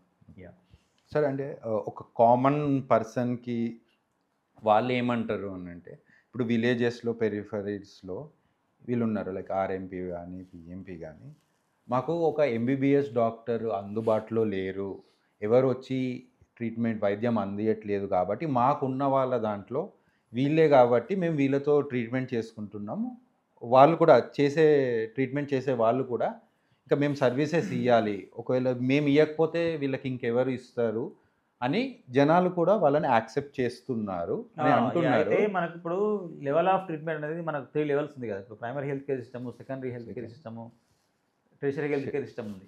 ప్రైమరీ హెల్త్ కేర్ సిస్టమ్ అంటే ఏంటంటే PHCs, primary health centres, sub centres, community health centres అనేవి ప్రైమరీ హెల్త్ కేర్ సిస్టమ్. ఇప్పుడు పల్లె దవాఖాన అనే కాన్సెప్ట్ కూడా గతంలో వచ్చింది మనకు. సో ఇక్కడ మనకు సబ్ సెంటర్ ఏంటంటే ప్రతి 5,000 మంది 5,000 పాపులేషన్కి ఒక సబ్ సెంటర్, అంటే 2 to 3 విలేజెస్ ఒక సబ్ సెంటర్ ఉంటుంది. సో సబ్ సెంటర్ లోపల క్వాలిఫైడ్ ఎంబీబీఎస్ డాక్టర్ ఉండాలి. పల్లె దవాఖాన కూడా కొన్ని ఊళ్ళో కూడా పల్లె దవాఖానలు వచ్చినాయి. సో ఒక 1 విలేజ్ 2 విలేజ్ ఒక సబ్ సెంటర్, ఒక పల్లె దవాఖాన సిస్టమ్ ఆల్రెడీ ఎగ్జిస్టింగ్ ఉంది.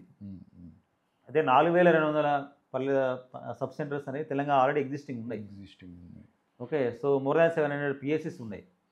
సో ఈ 4,200 సబ్ సెంటర్స్ ఏవైతే ఉన్నాయో, ఈ సబ్ సెంటర్ లోపల qualified MBBS doctor, qualified nursing staff, qualified lab technician, pharmacist, మందులు అవైలబుల్ మనం ఉంచుకోవడము.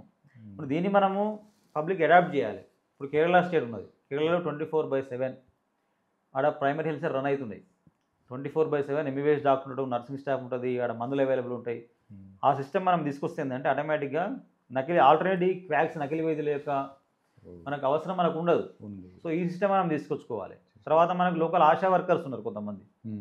ఆశా వర్కర్స్ దగ్గర కూడా మీద అన్ని ఓఆర్ఎస్ ఛార్జెస్ ఉంటాయి, పారాసిటమాల్ ట్యాబ్లెట్స్ ఉంటాయి, అమాక్సిన్ లాంటి కొన్ని చిన్న చిన్న యాంటీబయాటిక్స్ ఉంటాయి. సో వాళ్ళ సర్వీసెస్ వీళ్ళు యూటిలైజ్ చేసుకోవాలి. అంటే వీళ్ళు కూడా వాళ్ళ కొంత దగ్గర మెట్ఫార్మిన్ లాంటి యాంటీ డయాబెటిక్ డ్రగ్స్ ఉంటాయి. ఎవరికి ఆశా వర్కర్స్. సో వాళ్ళు యాక్చువల్గా ప్రైమరీ కేర్ ఇవ్వాల్సిన వాళ్ళు, ఆర్ఎంపీ పిఎంపీస్ కాదు. సో ఏదైనా పబ్లిక్ కొంత అవేర్నెస్ తీసుకురాగలగాలి. తర్వాత సబ్ సెంటర్లో కొంచెం క్వాలిఫైడ్ డాక్టర్స్ని ప్రభుత్వం రిక్రూట్ చేయాల్సిన అవసరం ఉన్నది. సో రీసెంట్గా Telangana government 600 assistant professor notification ఇచ్చారు. గతంలో 6 months నాది 1 year బ్యాక్ 500+ పిఎస్సి ఎంబీబీఎస్ డాక్టర్స్ని రిక్రూట్ చేయడం జరిగింది.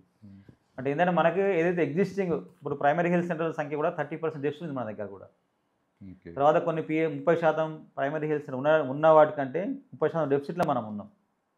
సో వాటిని సంఖ్యను పెంచుకోవాలి. తర్వాత 24/7 ప్రైమరీ హెల్త్ సెంటర్స్ రన్ అయ్యే విధంగా MBBS doctor, qualified MBBS doctors అక్కడ ఉండే విధంగా షిఫ్ట్ వైజ్గా చేసుకొని క్వాలిఫైడ్ హెల్త్ కేర్ అంటే డాక్టర్ కూడా కాదు, other health care professionals, nursing staff, lab technician, pharmacist, infrastructure, ఒక చిన్న చిన్న ఆపరేషన్ చేసుకోవడానికి, డెలివరీ చేసుకోవడానికి కావాల్సినటువంటి ఆపరేషన్ థియేటర్స్. ఇప్పుడు మీకు సిఎస్సీలు ఉంటాయి. దీని తర్వాత ప్రైమరీ హెల్త్ తర్వాత సిఎస్సీ ఉంటుంది. Community health centres. Community health సెంటర్లో స్పెషాలిటీ డాక్టర్స్ ఉంటారు. అంటే డీసీహెచ్ అయిపోయిన వాళ్ళు, పీడియాట్రిక్స్ అయిపోయిన వాళ్ళు కావచ్చు, డీజో గైనకాలజిస్ట్ కానీ, ఆర్థోపెడిషియన్స్, ఇట్లా కొంత స్పెషాలిటీ వైద్యం సిఎస్సీలో ఉంటుంది. ఇంకా ఇంకో కొత్త కాన్సెప్ట్ ఏంటంటే తెలంగాణ గవర్నమెంట్ తెలంగాణ లోపల దాదాపు 65 మెడికల్ కాలేజ్ వచ్చేసినాయి. ప్రతి జిల్లాకు మెడికల్ కాలేజ్ ఉంది. సిరిసిల్ల కావచ్చు, ఆసిఫాబాద్ కానీ, ఆల్ జిల్లా లోపల 35, తెలంగాణలో 33 జిల్లాలు ఉన్నాయో 33 జిల్లాల లోపల మెడికల్ కాలేజ్ వచ్చేసినాయి ఆల్రెడీ. సో ఒక మెడికల్ కాలేజ్ అంటే మీకు అన్ని స్పెషాలిటీ అక్కడ ఉంటాయి. ఎనాటమీ నుంచి మొదలు పెట్టుకుంటే పీడియాట్రిక్స్, గైనకాలజీ వరకు ఆల్ బ్రాడ్ స్పెషాలిటీ సేవలు అనేవి మెడికల్ కాలేజీలో అందుబాటులో ఉంటాయి. సో ఇట్లా medical college, area hospitals, district hospitals, primary health centres, sub centre అనేవి రూరల్ కేంద్రాల లోపల 2 నుంచి 3 విలేజ్లకు ఉండే సబ్ సెంటర్స్. వీటిని బాగా స్ట్రెంథెన్ చేస్తే ప్రభుత్వం ఇంకా మన నకిలీ వైద్యుల యొక్క మనకు అవసరం లేదు యాక్చువల్గా. తర్వాత లోకల్ ఉన్న ఆశా వర్కర్స్ కానీ వీళ్ళ దగ్గర కొంత మందులు, కొంచెం పారాసిటమాల్ ట్యాబ్లెట్స్ కానీ, కొంత చిన్న చిన్న యాంటీబయాటిక్స్ కావచ్చు, ఓఆర్ఎస్ ఛార్జెస్ కావచ్చు, ఇవన్నీ కూడా వాళ్ళ దగ్గర అవైలబుల్ ఉంటాయి. అంటే ప్రైమరీ హెల్త్ అక్కడ ఇంప్రూవ్ అయ్యే అవకాశం ఉంటుంది అట్లా. సో ఆల్టర్నేటివ్ టు ద క్వాక్స్కి ఆల్టర్నేట్గా ఈ మెయిన్గా ఈ సిస్టమ్ని స్ట్రెంథెన్ చేసుకుంటే ఏంటంటే ఇక నకిలీ వైద్యులకు అవసరం మనకు రాదనమాట. సో అక్కడ ample number of health care provide చేయడానికి ఉన్నాయి మెడికల్ కానీ జనాలు కూడా వాటిని యూటిలైజ్ చేసుకోవాలి. అంటే వాళ్ళకి ఏంటంటే ఆల్రెడీ ఆర్ఎంపీ, మీరు అన్న ఆర్ఎంపీ క్వాక్స్ అక్కడ ఆల్రెడీ ఉండి మేమే ఇస్తున్నాము, మా దగ్గరికి రావాలి అనేది పబ్లిక్ అమాయకులు. ప్రజలు ఏం చేస్తారు, వాళ్ళకు చాలా ఇన్నోసెంట్ ఉంటారు పాపం. మరి ఏం చేస్తాడు, ఒక బస్తో లేకపోతే ఒక లోకల్ వెహికల్ తీసుకుపోయి అన్ని ప్రైవేట్ దవాఖానలు తీసుకుపోయి ఇక మనలో కూడా అనధికల్గా చేస్తున్నారు. వాళ్ళపైన మనం యాక్షన్ తీసుకుంటున్నాము. సో వాళ్ళని ఎంకరేజ్ చేస్తున్న హాస్పిటల్స్ ఏవైతే కొన్ని ప్రైవేట్ హాస్పిటల్స్ ఉన్నాయో వాళ్ళపైన కూడా మెడికల్ కౌన్సిల్ యాక్షన్ తీసుకుంటుంది. వాళ్ళు కూడా వాళ్ళు నోటీసులు పంపించాం. భయపడుతున్నారు ఇప్పుడు క్వాక్స్ని ఎంకరేజ్ చేయడానికి కానీ, క్వాక్స్ మీటింగ్ పెట్టడానికి కానీ, రిబేట్స్ కమిషన్లు ఇవ్వడానికి కానీ, ఇవన్నీ ఇవ్వద్దని చెప్పి చాలా హాస్పిటల్ మనం నోటీస్ పంపించాం. ఎవరైతే క్వాక్స్ మీటింగ్ పెడుతున్న హాస్పిటల్స్కి, కార్పొరేట్, ప్రైవేటు, మల్టీ స్పెషాలిటీ ఎక్కడ కంప్లైంట్ వస్తే అక్కడ నోటీస్ పంపిస్తున్నారు, వాళ్ళకి ఎక్స్ప్లెయిన్ చేస్తున్నారు. సో వాళ్ళపైన యాక్షన్ కూడా కొన్ని రోజులు రాబోతున్నాయి. సో ఇదేంటంటే ఇదంతా కూడా పబ్లిక్ హెల్త్ని మనం మంచిగా కాపాడుకోవాలి. రేషనల్గా వాళ్ళకి అవసరమైన ఇన్వెస్టిగేషన్ రాయదు, అనవసరమైన మందులు ఇవ్వదు, ప్రాపర్ వేలు రేషనాలిటీ ఆఫ్ ట్రీట్మెంట్ ఇవ్వాలి అనే దానిపైన మెడికల్ కౌన్సిల్ అనేది వర్కప్ చేస్తుంది. అదే సార్, మీరు ఇందాక అన్నట్టు మీకు ఎవరి మీద పర్సనల్గా ఒక గ్రెడ్జ్ ఉండదు, ఏమన్నా రివెంజ్ పై కూడా మనకి ఎందుకు ఉంటుందండి, మనకు పవర్స్ ఉన్నాయి, మనకు యాక్ట్ ఉంది కాబట్టి వాళ్ళకి మనం రైట్ చేస్తున్నాం. కానీ పబ్లిక్ హెల్త్ పైన మనం దృష్టినే చేస్తున్నాం. మనం పర్సనల్గా వాళ్ళపైన ఏదో వాళ్ళ కక్షాదం చేయాలని కానీ, కొంత భయం రావాలి. డెఫినెట్గా పబ్లిక్ మంచి వైద్యం అందించాలనే ఉద్దేశంతో ఈ రైట్స్ యాజ్ పర్ యాక్ట్ ప్రకారం మనం జరుగుతుంది. అంటే ఎందుకు ఈ క్వశ్చన్ అడగాల్సి వచ్చిందంటే సార్, అంటే బయట లైక్ కొద్దిగా టాక్ ఉందంటే ఇప్పుడు తెలంగాణ మెడికల్ కౌన్సిల్ కొత్త బాడీ ఫామ్ అయిన తర్వాత వీళ్ళు ఎక్కువగా ఈ యాంటీ క్వేకరీ రేడ్సే చేస్తున్నారు, ఎందుకు ఇంత అని అంటున్నారు. మీరు explain correctly public health point of view. మీరు ఢిల్లీ మన కౌన్సిలే కాదు, ఇప్పుడు ఢిల్లీ కౌన్సిల్ ఉంది, వాళ్ళు 1100 ఎఫ్ఐఆర్ చేశారు, 1100 ఎఫ్ఐఆర్ చేశారు Delhi medical council. Not only Telangana medical కౌన్సిలే కాదు, కౌన్సిల్కి పవర్స్ ఉన్నాయి, గతంలో ఉన్నాయి, ఇప్పుడు ఇంప్లిమెంట్ చేయాలి. బట్ మనం పబ్లిక్ హెల్త్ కోసం మనం బికాజ్ మీరు చూస్తున్నారు ఇప్పుడు యాంటీబయాటిక్ ఎంత బాగా మనం వాడుకోవాలి. యాంటీబయాటిక్స్, స్టిరాయిడ్స్ వల్ల మీకు ఎంత అడ్వర్స్ ఎఫెక్ట్స్ ఉంటాయి. ఒక స్టిరాయిడ్ మనం ఇంజెక్షన్ ఇస్తే వానికి ఇమ్యూనిటీ దెబ్బతింటుంది. ఫస్ట్ ఇమ్యూనో సపరేషన్ కదా, మనం ఉన్న ఇమ్యూనిటీ మొత్తం దెబ్బతింటుంది. బోన్స్ ఆస్టియోపోరోసిస్ వస్తుంది, క్యాట్రాక్ట్ వస్తుంది, గ్లూకోజ్ లెవెల్స్, డయాబెటీస్ వస్తుంది. ఇప్పుడు మన కోవిడ్లో చూసినాం. మనం కోవిడ్లో విచ్చలవిడిగా యాంటీబయాటిక్స్ ఇస్తే ఏమైంది, చాలా మంది డయాబెటీస్ వచ్చింది కదా. కోవిడ్ తర్వాత చాలా మంది డయాబెటిక్ పేషెంట్స్ కాలేదా. ఎగ్జాక్ట్లీ. సో బికాజ్ ఏంటంటే ప్రాపర్గా ప్రజలకు మంచి రేషనాలిటీ ఆఫ్ ట్రీట్మెంట్ పోవాలి, రేషనల్గా మనం మందులు ఇవ్వాలి అనే క్వాలిఫైడ్ డాక్టర్స్ ద్వారా ప్రజలకు వైద్యం అందించాల లక్ష్యంతో మెడికల్ కౌన్సిల్ పనిచేస్తుంది తప్ప వేరే. ఇప్పుడు కేరళ స్టేట్ ఉంది, కేరళలో 24/7 పిఎస్ఎల్ రన్ అవుతున్నాయి. అసలు కేరళలో క్వాక్సే లేదు. వాళ్ళు ఏదో ఆయుర్వేదిక్ మసాజులు కానీ ఇట్లాంటి ట్రీట్మెంట్స్ ఉన్నాయి తప్ప వాళ్ళు ఈ ట్రీట్మెంట్ మన అలోపతిక్ మందులు రాస్తలేరు వాళ్ళు. సో అలోపతిక్ మందులు రాసి కేవలం ఎంబీబీఎస్ క్వాలిఫైడ్ డాక్టర్స్ అక్కడ 24/7 24 గంటలు పిఎస్సీలు పనిచేస్తున్నాయి. అక్కడ మంచి ఫెసిలిటీస్ అవైలబుల్ ఉన్నాయి.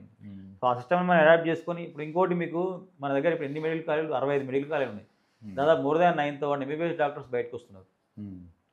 సో వీళ్ళందరినీ మనం మంచిగా యూటిలైజ్ చేసుకుంటే 24/7 పిఎస్సీలు పెట్టుకొని సబ్ సెంటర్లు ఇంక్రీజ్ చేసి నెంబర్ ఆఫ్ 30% డెఫ్స్ ఉన్న పిఎస్సీల సంఖ్యను పెంచుకొని దాదాపు 50% పైగా కమ్యూనిటీ హెల్త్ సెంటర్ డెఫిసిట్ ఉంది. కమ్యూనిటీ హెల్త్ సెంటర్స్ వాటిని కూడా పెంచుకొని క్వాలిఫైడ్ డాక్టర్స్ మంచి రిక్రూట్ చేసి వాళ్ళకి కొంచెం శాలరీస్ మంచిగా ఇవ్వాల్సిన అవసరం ఉంటుంది. ఇప్పుడు పిఎస్లో పనిచేసే డాక్టర్ 56,000 ఏమో శాలరీ ఇస్తున్నారు. అట్లా కాకుండా వాళ్ళు రూరల్ ఎలవెన్స్ ఇవ్వాలి. వాళ్ళకి ఇక్కడ హైదరాబాద్లో హెచ్ఆర్ఏ ఉండదు, అక్కడ హెచ్ఆర్ఏ ఉండదు. ఆ రూరల్ ఎలవెన్స్ చేసి వాళ్ళకి ఫెసిలిటీస్ ప్రొవైడ్ చేస్తే డెఫినెట్గా గ్రామాలు కూడా సిద్ధంగా ఉన్నారు. డాక్టర్స్ మన 500 పోస్టులకు 6 months బ్యాక్ మనకు జరిగిన ఫైనల్ రిక్రూట్మెంట్కి మోర్ దాన్ 5,000+ అప్లై చేశారు. ఓకే. సో ఇప్పుడు మన అసిస్టెంట్ ప్రొఫెసర్ రిక్రూట్మెంట్ కూడా మన 600కు ఏదైతే కొత్త మెడికల్ కాలేజ్ చేస్తాం మన రిక్రూట్మెంట్ కూడా మోర్ దాన్ 10 times మనం అప్లై చేస్తున్నారు. బికాస్ డాక్టర్ సంఖ్య పెరిగింది కాబట్టి. ఇప్పుడు మనకు తెలంగాణ 3,000 ఎండీ సీట్లు ఉన్నాయి.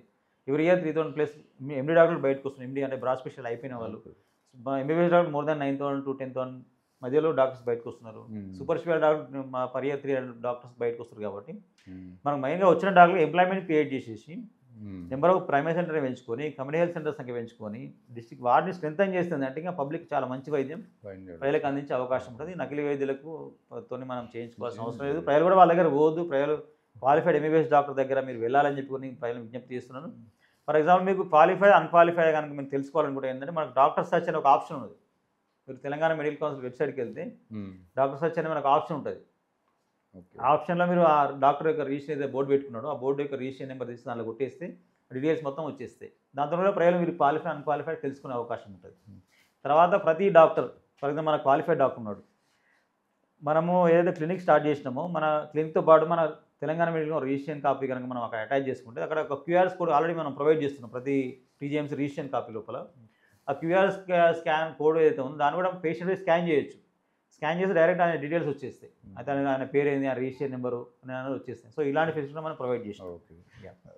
సార్ మీరు అన్నారు ఇన్ని సబ్ సెంటర్స్ ఉన్నాయి, మెడికల్ కాలేజ్, సిహెచ్సిస్ ఉన్నాయి, ప్రజల ఆర్ఎంపీ, పిఎంపీ, అదర్ క్వాక్స్ దగ్గరికి వెళ్ళొద్దు అని మనం ఇంత మాట్లాడుకుంటున్నా స్టిల్ ఎందుకు విలేజెస్లో ఉన్న వాళ్ళు పెరిఫెరల్ ఇంకా వాళ్ళ చేతనే ట్రీట్మెంట్ తీసుకుంటున్నారు, వాళ్ళనే నమ్మడానికి కొద్దిగా కారణాలు ఆల్రెడీ ఏంటంటే సంవత్సరాల నుంచి ఉన్నది కాబట్టి వాళ్ళకి అవైలబుల్ ఉంటున్న ఉద్దేశంతో పోతున్నారు తప్ప ప్రజలకు ఏంటంటే అది అలవాటు పడ్డారు ఆల్రెడీ. సో మన డాక్టర్స్ కూడా ఏంటంటే వాళ్ళకు ఎంకరేజ్ చేయడము, పర్సంటేజ్ రిబేట్స్ చేయడము. సో ఇది చేస్తున్న వాళ్ళపైన కూడా మేము అది violation of code of ethics. ఎవరైతే అనాథరైజ్ మెడికల్ ప్రాక్టీషనర్స్ ఎంకరేజ్ చేసి వాళ్ళకి ట్రైనింగ్ ఇచ్చి వాళ్ళకి సర్టిఫికేట్లు ఇచ్చి ఇది చేస్తున్న వాళ్ళపైన కూడా తెలంగాణ మెడికల్ కౌన్సిల్ చాలా సీరియస్గా వ్యవహరిస్తుంది. ఇప్పుడు నోటీస్ పంపించడం జరిగింది ఆల్రెడీ. సెకండ్ టైం రిపీట్ అయితే కనుక వాళ్ళపైన పూర్తి స్థాయిలో మనం మెడికల్ రిజిస్ట్రేషన్ రిమూవ్ చేయడం కూడా జరుగుతుంది. సరే, అదే సార్ మీరు అన్నట్టు చాలా క్లియర్గా చక్కగా ఎక్స్ప్లెయిన్ చేశారు. మనం ఒక డాక్టర్ ప్రాక్టీస్ చేయాలి. పిఎస్సి ఊరు అంటే ఇప్పుడు మా ఊరు ఉన్నది 2.5-3 కిలోమీటర్ ప్రైమరీ హెల్త్ పెద్ద ప్రైమరీ హెల్త్ సెంటర్ ఉన్నది. పిఎస్సి పోతే అక్కడ మంచి వైద్యం ఇస్తారు. ఎంబీబీఎస్ క్వాలిఫైడ్ ఉంటాడు. వాడు డయాబెటీస్ డ్రగ్స్ ఫ్రీ ఇస్తున్నారు, హైపర్ టెన్షన్ డ్రగ్స్ ఫ్రీ ఉన్నాయి, యాంటీబయాటిక్స్ ఇస్తున్నారు, ల్యాబ్ టెక్నీషియన్ ల్యాబ్లు నడుస్తున్నాయి, తెలంగాణ డయాగ్నోస్ సెంటర్స్ వచ్చినాయి. శాంపుల్స్ అన్ని తెలంగాణ డయాగ్నోస్ సెంటర్ మనం శాంపుల్ ఇస్తే ఈవినింగ్ వరకు మనకు డైరెక్ట్ ఆన్లైన్ రిపోర్ట్ వస్తుంది. యాక్చువల్గా ప్రజలు వీటిని సద్వినియోగం చేసుకోవాల్సిన అవసరం ఉన్నది. ఇప్పుడు మీరు పిఎస్సి 2.5-3 కిలోమీటర్ పిఎస్సి పోతే డాక్టర్ ఫ్రీగా చూస్తారు కదా, నువ్వు మందులు ఫ్రీగా ఇస్తారు కదా, టెస్టులు ఫ్రీగా చేస్తారు కదా. దాన్ని ప్రజలకు అలవాటు పడాల్సిన అవసరం ఉంది. క్వాక్స్ పైన అలవాటు పడాల్సిన అవసరం లేదు. సో క్వాక్స్ అనే వాళ్ళు చదువుకున్నటువంటి unauthorised unqualified medical practitioners. So వాళ్ళ దగ్గర ప్రజలు పోవాల్సిన అవసరం లేదని ప్రజలకు మనం బాగా చైతన్యం తీసుకురావాల్సిన అవసరం ఉన్నది. ఇప్పుడు ఏంటంటే ఇప్పుడు మెడికల్ కౌన్సిల్ కూడా ప్రజలు డైరెక్ట్ కంప్లైంట్ చేస్తారు. నిజామాబాద్ నుంచి కానీ, షాబాద్ నుంచి కానీ, దేవరకొండ నుంచి అయితే చాలా వస్తుంది. దేవరకొండ పోయిన ఇన్స్పెక్షన్ పైన దేవరకొండ ఇదే పరిస్థితి. సో మీకు ఎట్లా అన్క్వాలిఫైడ్ మెడికల్ ప్రాక్టీస్ ఎట్లా ఉన్నారంటే, సో ఇప్పుడు మీకు చెప్పినటువంటి 10th ఇంటర్మీడియట్ బీఎస్సీ బీజేఎస్ అనేది ఒక రకమైన క్వాకరీ. సో ఇంకొక రకమైన క్వాకరీ ఏంటంటే ఆల్టర్నేటివ్ మెడిసిన్ వాళ్ళు AYUSH. Okay. So BAMS, BHMS, Unani. So వాళ్ళ ప్రాక్టీస్ చాలా అద్భుతంగా చేసుకోవచ్చు. ఇప్పుడు బిఏఎంఎస్ డాక్టర్ ఉన్నారు, ఆయుర్వేదిక్ మందులు రాయండి, మంచి హోమియో మందులు రాయండి, మీ దగ్గర విధానాలు కొంచెం మంచి విధానాలు ఉన్నాయి, మీ విధానం ద్వారా కొంచెం మంచి కొన్ని వ్యాధులు మీ విధానం తగ్గే అవకాశం ఉన్నది. సో వాళ్ళ ప్రాక్టీస్ వాళ్ళు చేసుకోవాలి యాక్చువల్గా. కానీ అది చేయకుండా సేమ్ మళ్ళీ ఇవే మోడల్ మెడిసిన్ ప్రాక్టీస్ చేయడము. సో అట్లాంటి వాళ్ళు కూడా మనం నోటీస్ ఇచ్చాం, కొన్ని ఎఫ్ఐఆర్స్ నమోదు చేయడం జరిగింది. సో ఆయుష్ కౌన్సిల్ కూడా మనం లెటర్స్ పెట్టాం చాలా, కానీ వాళ్ళు ఏమీ యాక్షన్ తీసుకుంటలేరు. సో దాన్ని తీసుకున్న వాళ్ళపైన కూడా మనం ఎఫ్ఐఆర్ చేయడం జరిగింది. సో ఇది సెకండ్ టైప్ ఆఫ్ క్వాకరీ. ఇంకొకరు ఏంటంటే మన దాంట్లో కూడా వాడు ఏం చదువుకోడు, direct MBBS, MD general medicine, MD ఇక్కడ మనం పోయిన ఒక రిపీటెడ్ కార్పొరేట్ హాస్పిటల్ పోయినాం. పోతే ఏంటంటే ఈజ్ ఏ ఫిజియోథెరపిస్ట్. ఆయన ఏమి ఎట్లా మన డాక్టర్ మభ్య పెట్టిందంటే MBBS, MD, critical care medicine పెట్టేసి వాళ్ళ బురిడి కొట్టి చేసి కొన్ని రోజులు డ్యూటీలు చేసిండు. మన కంప్లైంట్ వచ్చింది, ఇన్స్పెక్షన్ చేసినాం, ఎఫ్ఐఆర్ చేసినాం. ఇట్లా అన్క్వాలిఫైడ్ వాడు ఎంబీబీఎస్ డిగ్రీ పెట్టుకొని ప్రాక్టీస్ చేసిన వాళ్ళు ఉన్నారు. సో వాళ్ళపైన కూడా మనం ఎఫ్ఐఆర్ చేస్తున్నాం. సో ఇది కొంతమంది ఫామ్ డి పిల్లలు ఉన్నారు. ఫామ్ డి వాళ్ళు పోయి ఇక్కడ ఒక హాస్పిటల్లో ఎమర్జెన్సీ చేస్తున్నా ఒక అమ్మాయి పైన కూడా మేము ఎఫ్ఐఆర్ చేయడం జరిగింది. సో ఇట్లా క్వాకర్ అనేది ఈ రకంగా విస్తరించున్నది. తర్వాత ఈ ఆప్తమిక్ టెక్నీషియన్స్ ఉంటుండండి, టెక్నీషియన్ ఏది యాక్చువల్ వాళ్ళ సైట్ రిఫ్రాక్టివ్ ఎర్రర్ చూడాలి. వాళ్ళు ఏం చేస్తున్నారు, వాళ్ళు ఓపీ చూస్తున్నారు, కొన్ని దగ్గర వాళ్ళు ఆపరేషన్ చేస్తున్నారు, కంప్లైంట్ వస్తే అక్కడక్కడ కూడా మనం వాళ్ళపైన కూడా ఎఫ్ఐఆర్ చేసినాం. అంటే ఇక్కడ ఏంటంటే ఎవరి డ్యూటీ వాళ్ళు చేయాలి. ఫామ్ డి వాళ్ళు చూసే డ్యూటీ వాళ్ళు ఏంది, వాళ్ళ డ్రగ్ డోసేజ్ ఎంత, మెడికేషన్ సర్వీస్ ఏమి ఉన్నాయా లేవా అనేది వాళ్ళు సపరేట్ కోర్స్ ఉన్నది. ఆర్ వాళ్ళు కొన్ని ఫార్మా కంపెనీలో కొన్ని జాబ్స్ వాళ్ళకి అవైలబుల్ ఉన్నాయి. అదే పెట్టి మోటార్ మెడిసిన్ ప్రాక్టీస్ చేస్తాం, డ్యూటీ డాక్టర్లో జాయిన్ అవుతాం. ఈ డ్యూటీ డాక్టర్లకు సంబంధించి కూడా మనం సర్కులర్ రిలీజ్ చేసాం.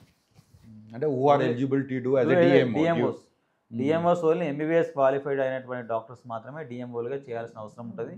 వాళ్ళని మాత్రమే కార్పొరేట్ కానీ, ప్రైవేట్ కానీ, మల్టీ స్పెషల్ హాస్పిటల్ రిక్రూట్ చేయాల్సిన అవసరం ఉంటుంది. బిఏఎంఎస్, హోమియోపతి, వాళ్ళు కూడా ఆయుష్ వాళ్ళు, ఫామ్ డి వాళ్ళు, they are ineligible to do as a duty medical officers. Duty medical officers వాళ్ళు ఇనెలిజిబుల్ ఉంటారు. మనకు దొరికితే వాళ్ళపైన కూడా మనం ఎఫ్ఐఆర్స్ నమోదు చేయడం జరుగుతుంది. సార్ అదే సార్ ఇప్పుడు ఒక టీచర్ కావాలనుకోండి, వాళ్ళు ఒక DSC exam some exams pass అయ్యాకనే టీచింగ్లోకి వెళ్తారు. లాయర్స్ ఎల్ఎల్బీసో అవన్నీ ఫినిష్ చేశాక లా ప్రాక్టీస్ చేస్తారు. కానీ మన ఈ డాక్టర్స్లోనే, ఈ మెడికల్ ఫీల్డ్లోనే ఏ డిగ్రీ చేసినా అంటే ఎంత ఇంపార్టెంట్ అయిన హెల్త్, ఒక మనిషి ప్రాణంకి దాని ఎంత తక్కువగా విలువ లేకుంటేనే కదా లైక్ ఎవరు పడితే వాళ్ళు వచ్చి ప్రాక్టీస్. అందుకే కదా ఎవరు పడితే వాళ్ళు ప్రాక్టీస్ చేయొద్దు అనేది కదా. ఇప్పుడు మన మెడికల్ కాలేజ్ ఉన్నాయి, 65 మెడికల్ కాలేజ్ తెలంగాణలో ఉన్నాయి.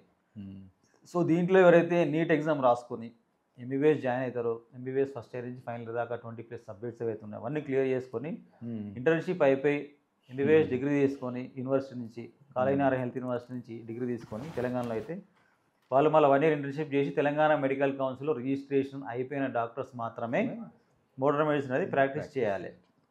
ఇది అరే వేరే స్టేట్లో ఎంబీబీఎస్ అయిపోయిన వాళ్ళు కేరళ ఉంది, కర్ణాటక ఉంది, ఆల్ ఇండియా లోపల ఎక్కడైతే ఎంబీబీఎస్ అయిపోయిందో వాళ్ళు మాకు తెలంగాణ క్యాండిడేట్ అయి ఉంటే మన దగ్గర తెలంగాణ మెడికల్ కౌన్సిల్ రిజిస్ట్రేషన్ చేసుకుంటే ఇది also eligible to modern medicine practice.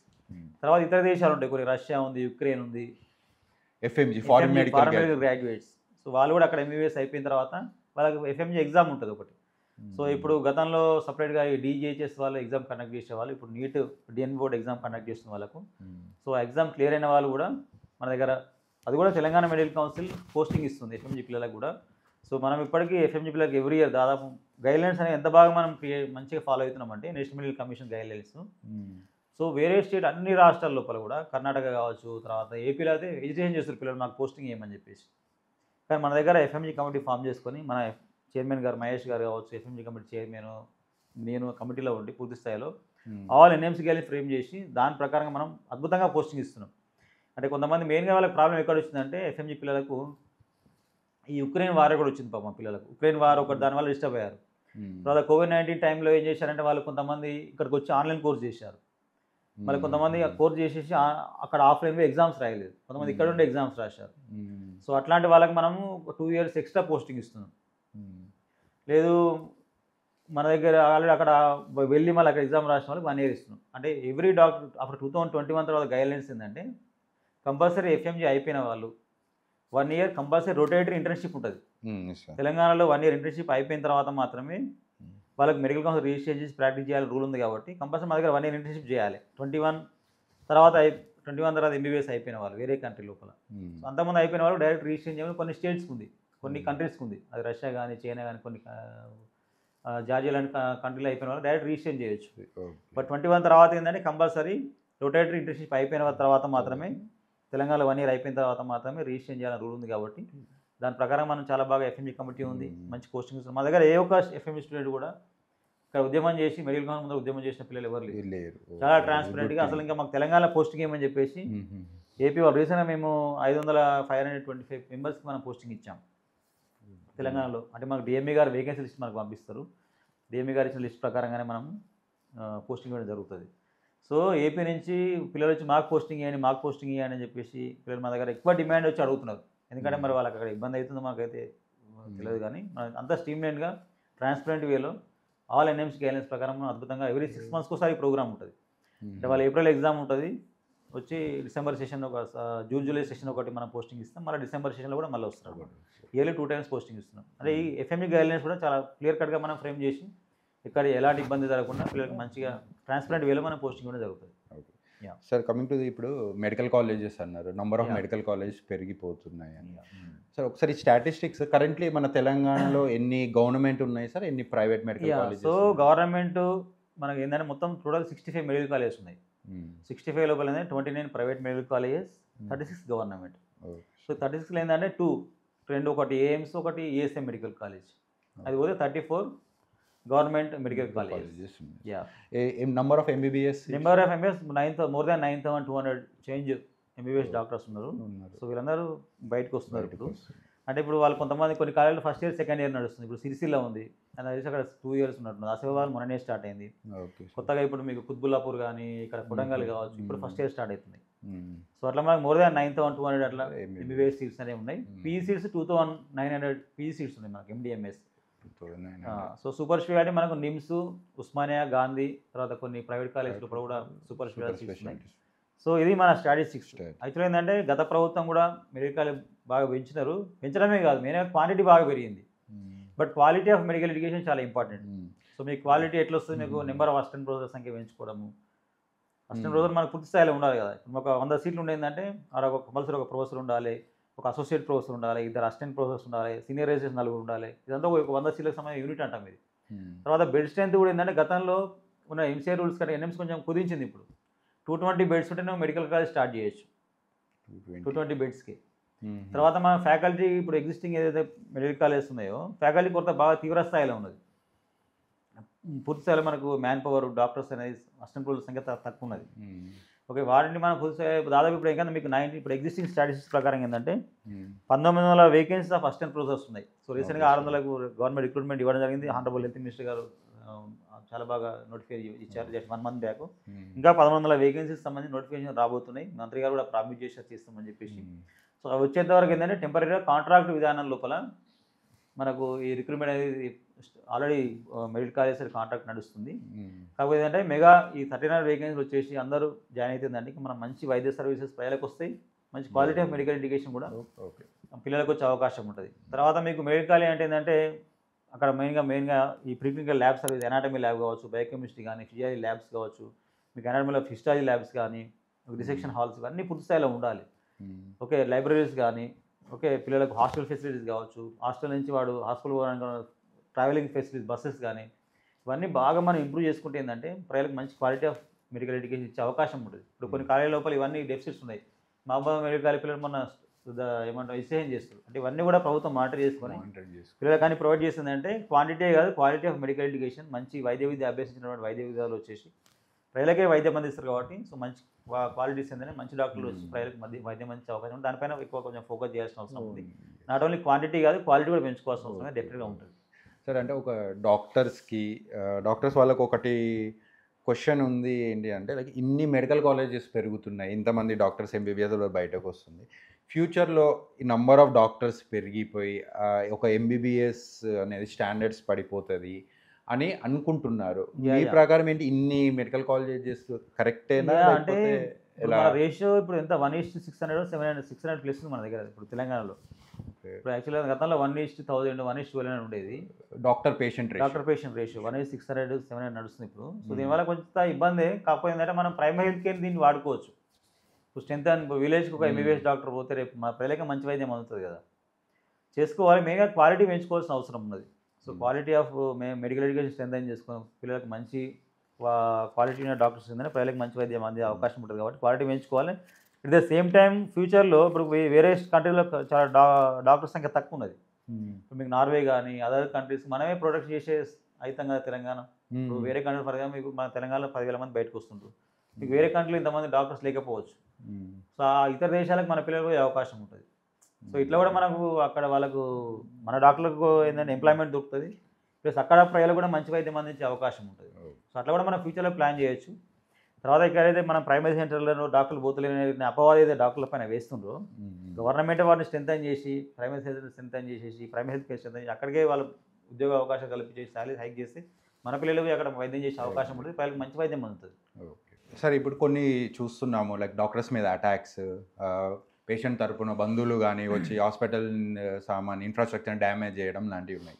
So ఇవన్నీ ఒక ప్రొటెక్షన్ చేయడానికి మన మెడికల్ కౌన్సిల్ ఎలాంటి చర్యలు తీసుకుంటుంది? ఇదేనండి ఇప్పుడు మెయిన్గా డాక్టర్స్ పైన అటాక్స్ ఏవైతే జరుగుతున్నాయో మీకు గతంలో కూడా ఇవన్నీ అటాక్స్ అనేది జరిగిన భాగంగా గతంలో అనేక ఎడ్యుకేషన్స్ జూనియర్ డాక్టర్స్ కానీ ఐఎంఏ కావచ్చు హెచ్ఆర్డీ కానీ మిగతా అన్ని ఆర్గనైజేషన్ అటాక్స్లో భాగంగా 2008లో నిలఫర్ జరిగిన సంఘటనకి యాక్ట్ 2008 అనే యాక్ట్ మనకు ఉంది. దాని ప్రకారంగా 3 years ఆఫ్ ఇంప్రిజన్మెంట్ ఉంది, 50,000 ఫైన్ ఉన్నది. కాకపోతే ఏంటంటే మనము ఈ 3 years ఇంప్రిజన్మెంట్ ద్వారా ఎవరైతే అరెస్ట్ అవుతుండ్రో వాళ్ళు ఎమ్మటే బెయిల్ ఇస్తున్నారు, స్టేషన్ బెయిల్ ఇచ్చేసి వెళ్ళిపోతున్నారు. అయితే దీనికి అన్ని ఆర్గనైజేషన్స్ రీసెంట్గా ఏదైతే ఆర్జీగర్లో కలకత్తాలో జరిగిన ఇన్సిడెంట్ ఏదైతే జరిగిందో అమ్మాయి పైన రేప్ జరిగిన సంఘటన ఉందో దాని తర్వాత ఏం చేశారంటే మాకు సెంట్రల్ ప్రొడక్షన్ యాక్ట్ రావాలని చెప్పేసి అందరం మనం స్ట్రగుల్స్ ఎజిటేట్ చేస్తున్నాం చాలా కొంతకాలంగా. అయితే కోవిడ్ టైంలో సెంట్రల్ గవర్నమెంట్ పార్లమెంట్లో ఒక act central production act 10 years imprisonment అని చెప్పేసి ఒక యాక్ట్ పెట్టారు. బట్ అది ఇంప్లిమెంట్ జరగాలి. చాలామంది సెంట్రల్ ప్రొడక్షన్ యాక్ట్ కావాలి డాక్టర్ ప్రొడక్షన్ రావాలని చెప్పేసి మనం కొన్ని సంవత్సరాల పాటు ఎజిటేట్ చేసినప్పుడు కూడా ఇంకొక బ్యాడ్ థింగ్ ఏంటంటే నేషనల్ టాస్క్ ఫోర్స్ అనేది మొన్న ఆర్జీగర్ ఇన్సిడెంట్ తర్వాత సెంట్రల్ గవర్నమెంట్ ఒక టాస్క్ ఫోర్స్ కమిటీ వేసింది. మన దురదృష్టకరం ఏంటంటే ఆ కమిటీ కూడా సెంట్రల్ ప్రొడక్షన్ యాక్ట్ అవసరం లేదు డాక్టర్స్ అని చెప్పేసి వాళ్ళు దానిలో మెన్షన్ చేశారు. అది మనకు నెగిటివ్ పాయింట్గా మారింది. అయితే తెలంగాణలో మెయిన్గా ఏంటంటే తెలంగాణలో ఉన్నటువంటి యాక్ట్ 11/2008 ప్రకారంగా 3 years ఇంప్రిజన్మెంట్ ఉంది కాబట్టి దాన్ని మనం మోర్ దాన్ 5 years చేయాలని చెప్పేసి Indian medical association, HRDA, junior doctor association అందరం కూడా మనం రిప్రజెంట్ చేశాం. సో అది కనుక 7 years అయిందనుకోండి ఇక మనకు సరిపోతుంది. సో 3 years యాక్ట్ 2008 ఏదైతే 3 years ఉందో దాన్ని 7 years పెంచండి అని చెప్పేసి అన్ని ఆర్గనైజేషన్స్ మన హెల్త్ మినిస్టర్ గారికి తర్వాత హెల్త్ గారికి రిప్రజెంట్ చేశారు. వాళ్ళు ఒక అసెంబ్లీలో ఒక అమెండ్మెంట్ తీసుకొచ్చి యాక్ట్ 2008 అప్పుడు రాజశేఖర రెడ్డి గారు ఉన్నప్పుడు వచ్చిన గవర్నమెంట్లో వచ్చినటువంటి యాక్టే అది. దాన్ని 3 నుంచి 7 years పెంచుకుంటే ఏంటంటే మనకి కొంత పెద్ద ఎత్తున మనకు ప్రొడక్షన్ వచ్చే అవకాశం ఉంటుంది. సో అది నాన్ బెయిలబుల్ వస్తుంది అన్నమాట. సో అది సెంట్రల్ ప్రొడక్షన్ యాక్ట్ లాగానే ఉంది కాబట్టి దాన్ని పెంచాలని చెప్పేసి అన్ని ఆర్గనైజేషన్ రిప్రజెంట్ చేశాం. దానికోసం డెఫినెట్గా మెడికల్ కౌన్సిల్ తరఫున కూడా మేము గవర్నమెంట్కు రాసి దాన్ని ఇంప్లిమెంట్ చేసే ప్రయత్నం, డెఫినెట్ హెల్త్ కేర్ ప్రొఫెషనల్స్ మన డాక్టర్స్కు ప్రొటెక్ట్ చేసే ప్రయత్నం మెడికల్ కౌన్సిల్ చేస్తుంది. సార్ రీసెంట్లీ ఒకటి ఇష్యూ చూసాము ఐవి ఇన్ఫర్టిలిటీ మీద సర్రోగసీ. సార్ దాన్ని ఏంటి అది ఎగ్జాక్ట్లీ? అసలు యాక్చువల్ ఏంటంటేనండి, మనం సరగసీకి ఇన్ఫెర్టిలిటీ ట్రీట్మెంట్ సంబంధించి యాక్ట్స్ ఉన్నాయి మనకు. సరగసీ యాక్ట్ 2021-22 ప్రకారంగా అసలు ఐవీఎఫ్ దీంట్లో అంటే మనకు ఏదైనా కూడా ఏంటంటే దీంట్లో లెవెల్స్ ఉన్నాయి. మెయిన్గా నేషనల్ ఏఆర్టీ టీమ్ ఉంటుంది. National ART team, state ART team and district registration authorities, district medical board ఇవన్నీ దీంట్లో ఇన్వాల్వ్ అయిపోయి ఎవ్రీ 3 monthsకి ఒకసారి అసలు ఐవీఎఫ్ ఇన్వైట్రో ఫెర్టిలైజేషన్ కావచ్చు నడిపిస్తున్నటువంటి హాస్పిటల్స్ ఏవైతే ఉన్నాయో ఇవన్నీ కూడా ఏఆర్టీ టీమ్ కిందకి వస్తారు వీళ్ళు. స్టేట్ బోర్డు ఏఆర్టీ టీమ్ ఉంటుంది. స్టేట్ బోర్డు ఏఆర్టీ టీం లోపల హెల్త్ మినిస్టర్ గారు, హెల్త్ సెక్రటరీ గారు, మిగతా ఏఆర్టీ టీం, గైనకాలజిస్ట్ డాక్టర్స్ అందరూ ఒక టీం, ఏఆర్టీ టీం ఉంటుంది. Plus district registration authority, DMHOs, తర్వాత డిస్ట్రిక్ట్ మెడికల్ బోర్డు వీళ్ళందరూ ఇన్వాల్వ్ అయిపోయి ఏఆర్టీ ఈ ఇన్ఫెక్టిలో ట్రీట్మెంట్ చేసినటువంటి హాస్పిటల్స్ పర్మిషన్ ఇచ్చేది district DMHOs and ART team permissions ఇవ్వాలి వాళ్ళకు. అయితే ఇప్పుడు సృష్టి ఇన్ఫెర్టిలిటీ సెంటర్ ఏదైతే ఉందో దాన్ని ఎప్పుడో బ్యాన్ చేశారు. ఈ సృష్టికి same case Telangana medical council 2016 లోపల కూడా సేమ్ ఇట్లనే ఆమె చైల్డ్ ట్రాఫికింగ్ చేస్తుంది.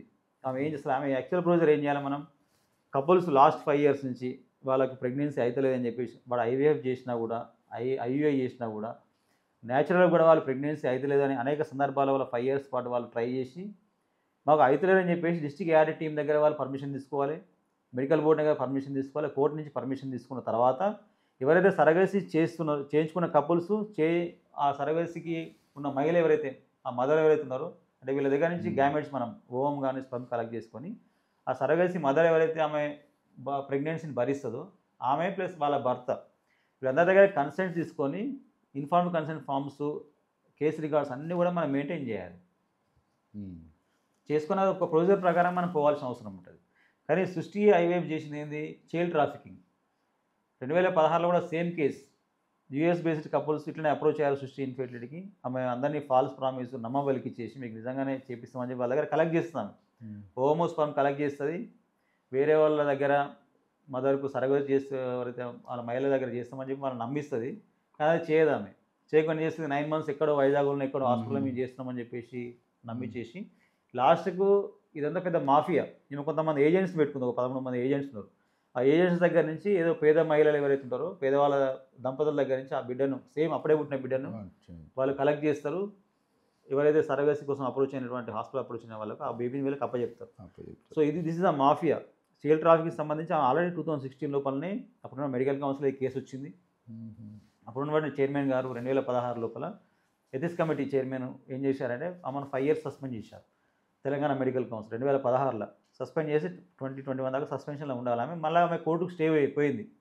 స్టే తెచ్చుకొని మళ్ళీ ప్రాక్టీస్ చేసే ప్రయత్నం మళ్ళీ మా దగ్గర రిజిస్ట్రేషన్ రెన్యువల్కి వస్తే అప్పుడున్న రిజిస్ట్రార్ గారు ఆమెకు మేము రిజిస్ట్రేషన్ చేయము, మీది కోర్టు కేసు పెండింగ్ ఉందని చెప్పేసి తిప్పి పంపించారు.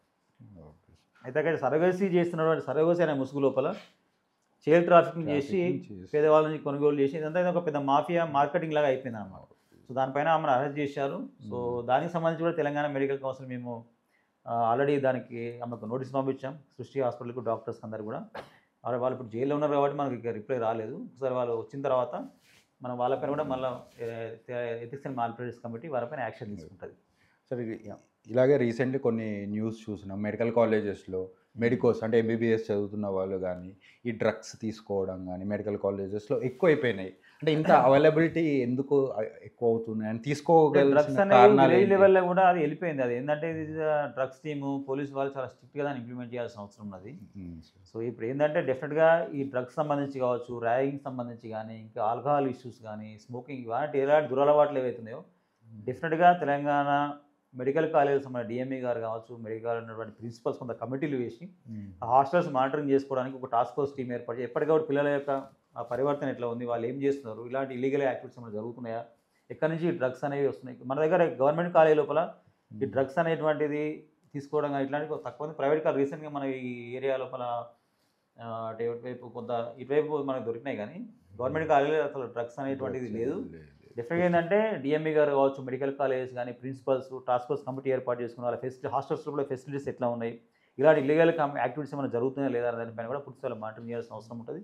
అవసరమే మెడికల్ కౌన్సిల్ తరఫున కూడా మన కమిటీలో కానీ ఇంకేమైనా యాక్ట్ సంబంధించి కావచ్చు మాకు హెల్ప్ కావాలంటే మేము కూడా హెల్ప్ చేస్తాం. సార్ ఇలాగే కొంతమంది ఒక కామన్ పీపుల్ కానీ ప్రజలకు ఒక డిస్సాటిస్ఫాక్టరీ ఉంది. ఈ గవర్నమెంట్ హాస్పిటల్స్లో సరిగ్గా ఫెసిలిటీస్ ఇన్ఫ్రాస్ట్రక్చర్ మెయిన్ ప్రాబ్లమే. మెయిన్ ఏంటంటే ఇప్పుడు కాస్ట్ ఆఫ్ దాదాపు ఉస్మానియా కానీ గాంధీ కావచ్చు నిమ్స్ కానీ ఇవన్నీ సూపర్ స్పెషాలిటీ హాస్పిటల్స్. ఓకే, వీళ్ళ దాంట్లో ఏంటంటే దాదాపు మీకు ఓపీ 1000-2000 ఓపీ మనకు ఉస్మానియా గాంధీ నిమ్స్లో అయితే 2000 ఓపీ దాటుతుంది. అయితే మీకు ఎక్స్పాన్షన్ ఆఫ్ ది హాస్పిటల్ చాలా ఇంపార్టెంట్. ఇప్పుడు ఉస్మానియా ఉంది, ఉస్మానియా కొత్త బిల్డింగ్ సంబంధించి కూడా రీసెంట్గా ఫౌండేషన్ స్టోన్ వేశారు. కొత్త బిల్డింగ్ వస్తే ఏంటంటే అన్ని మీకు ఉస్మానియాలో దాదాపు ఇప్పటికి 488 బ్రాడ్ స్పెషాలిటీ సీట్లు, అంటే 3 సంవత్సరాలు కలిపిన మీకు 1200+ బ్రాడ్ MD/MS డాక్టర్స్ ఉన్నారు, including Niloufer, ENT, psychiatry hospitals, TB chest hospitals, Osmania general hospital. తర్వాత నిమ్స్లో దాదాపు మీకు రెసిడెన్సీ 500 రెసిడెంట్స్ పర్ ఇయర్ ఉన్నారు, including broad and super speciality. గాంధీలో కూడా రెసిడెన్స్ సంఖ్య ఎక్కువ ఉంది. ఇక్కడ మెయిన్గా ఏంటంటే ఇన్ఫ్రాస్ట్రక్చరు బెడ్ స్ట్రెంత్ అనేది ఎక్స్పాండ్ చేసుకొని ఓకే డెఫ్షన్ ఉన్న సీనియర్ రెసిడెంట్ డాక్టర్స్ కావచ్చు, అసిస్టెంట్ ప్రొఫెసర్ రిక్రూట్మెంట్ చేసుకుంటే ఏంటంటే ప్రజలకు మంచి వైద్యం ప్రజలకు అందించే అవకాశం ఉంటుంది. More than 70% of rural people ఎవరైతే ఉన్నారో వాళ్ళు జరుగుతున్న మేజర్ సర్జరీస్ కావచ్చు, ట్రీట్మెంట్ కానీ టెర్షియరీ కేర్ సెంటర్స్ అని ఉస్మానియా గాంధీనే more than 70% of rural public మనం సర్వీస్ అందిస్తున్నాం. తర్వాత ఎగ్జిస్టింగ్ మెడికల్ కాలేజ్ ఉన్నాయి. ఇప్పుడు సూర్యాపేట మెడికల్ కాలేజ్ ఉంది, నల్గొండ ఉంది, సిరిసిల్ల ఉంది, ఆసిఫాబాద్ మెడికల్ కాలేజ్ ఉందో అక్కడ ఉన్నటువంటి ఇన్ఫ్రాస్ట్రక్చర్ని పెంచుకోవాల్సిన అవసరం ఉంటుంది. మెయిన్గా ఇన్ఫ్రాస్ట్రక్చర్, ఆపరేషన్ థియేటర్స్, ఐసీయూ కావచ్చు, ఆర్ఐసీయూలు కానీ, ఎనస్థీషియా సమయ ల్యాబ్స్ కావచ్చు, ఆపరేషన్ థియేటర్స్ కావచ్చు, ఈ ఉన్నటువంటి బెడ్ స్ట్రెంత్ దానికి సంబంధించిన సదుపాయాలు డెఫినెట్గా ప్రభుత్వం పెంచాల్సిన అవసరం ఉంటుంది. At the same time man power, ఇప్పుడు డాక్టర్స్ కావాలి, మనకు అసిస్టెంట్ ప్రొఫెసర్స్ కావాలి, తర్వాత నర్సింగ్ స్టాఫ్ కావాలి, ల్యాబ్ టెక్నీషియన్స్ కావాలి, 4th క్లాస్ ఎంప్లాయీస్ కావాలి, వీల్ చైర్స్ తీసుకునేటోళ్ళు కావాలి. ఇవన్నీ ఇన్ఫ్రాస్ట్రక్చర్ను డెఫిసిట్ ఏదైనా ప్రభుత్వం ఎప్పటికప్పుడు ఇప్పుడు తెలంగాణ మెడికల్ రిక్రూట్మెంట్ బోర్డు కావాలని చెప్పి హెచ్ఆర్డీఏ ఫైట్ చేసి మిగతా అసోసియేషన్ ఫైట్ చేస్తే మెడికల్ రిక్రూట్మెంట్ బోర్డు వచ్చింది. అయితే బోర్డు కూడా ఏం చేయాలంటే ఎవ్రీ 6 months ఒకసారి పర్సూ చేసుకోవాలి. ఒక డాక్టర్స్ రిక్రూట్మెంట్ కాదు, అది అన్నీ ఇప్పుడు మనకు దాదాపు 3 levels ఆఫ్ ఉన్నాయి కదా. డైరెక్టర్ ఆఫ్ హెల్త్ ఉంది, వైద్య పరిషత్ సైడ్ ఉంది, డిఎంఈ సైడ్ ఉంది. ఎప్పటికప్పుడు మానిటర్ చేసుకుని డాక్టర్ల సంఖ్య ఎంతమంది రిటైర్ అయిపోయినారు, లేకపోతే రిజైన్ చేసి వెళ్ళిపోయినరా ఆ లిస్ట్ ఎప్పటికప్పుడు తెచ్చుకొని, కొంతమంది పిఎస్సీల సైడ్ ఉన్న వాళ్ళు మళ్ళీ పీజీ కోసం మన డిఎంఈ సైడ్ వస్తారు. పిఎస్సీల సైడ్ ఉన్నటువంటి ఎంబీబీఎస్ డాక్టర్స్ కొరత ఎంత ఉంది అంటే మెడికల్ రిక్రూట్మెంట్ బోర్డు అనేది ఎప్పటికప్పుడు వర్కప్ చేయాలి. వర్కప్ చేసుకుని DME side, DH, VVP commissioner side కావచ్చు, మినిస్టర్ గారు కానీ, హెల్త్ సెక్రటరీ వీళ్ళందరూ మానిటర్ చేసుకుంటూ డెఫిషన్ అంతా మ్యాన్ పవర్ ఎప్పటికప్పుడు మనం అందించినట్లయితే ఏంటంటే ప్రజలకు మంచి వైద్య సదుపాయాలు అందించే అవకాశం ఉంటుంది. ఇప్పుడు టీఎస్ఎంఐడిసి ఉంటుంది, తెలంగాణ మెడికల్ ఇన్ఫ్రాస్ట్రక్చర్ బోర్డు ఉంటుంది మనకు. సో వీళ్ళే మనకు అన్ని మందులు కావచ్చు, బిల్డింగ్స్ కానీ ఇన్ఫ్రాస్ట్రక్చర్ ప్రొవైడ్ చేసే వాళ్ళందరూ టీఎస్ఎంఐడిసి ప్రొవైడ్ చేస్తుంది. కాబట్టి వీటిని యాక్టివేట్ చేసుకుని ఎప్పటికప్పుడు మానిటర్ చేసుకుని మనం అన్ని సదుపాయాలు కల్పిస్తుంది, ప్రజలకు మంచి వైద్యం అందించే అవకాశం ఉంటుంది. Including from primary health care పిఎస్సీల నుంచి, సబ్ సెంటర్ల నుంచి మెడికల్ కాలేజ్ వరకు ఎప్పటికప్పుడు మానిటర్ చేసుకొని మంచి సదుపాయాలు అందిస్తే ప్రజలకు మంచి వైద్యం అందించే అవకాశం ఉంటుంది. కాబట్టి దీనిపైన కొంచెం దృష్టి సాధించాల్సిన అవసరం ఉంది. సార్ రీసెంట్లీగా మన టీజీ మెడికల్ కౌన్సిల్ ఒక ఎమ్మెల్యేకి షోకాస్ నోటీస్ అనేది ఇవ్వాల్సి వచ్చింది. ఎందుకు సార్, రీజన్ ఏంటి?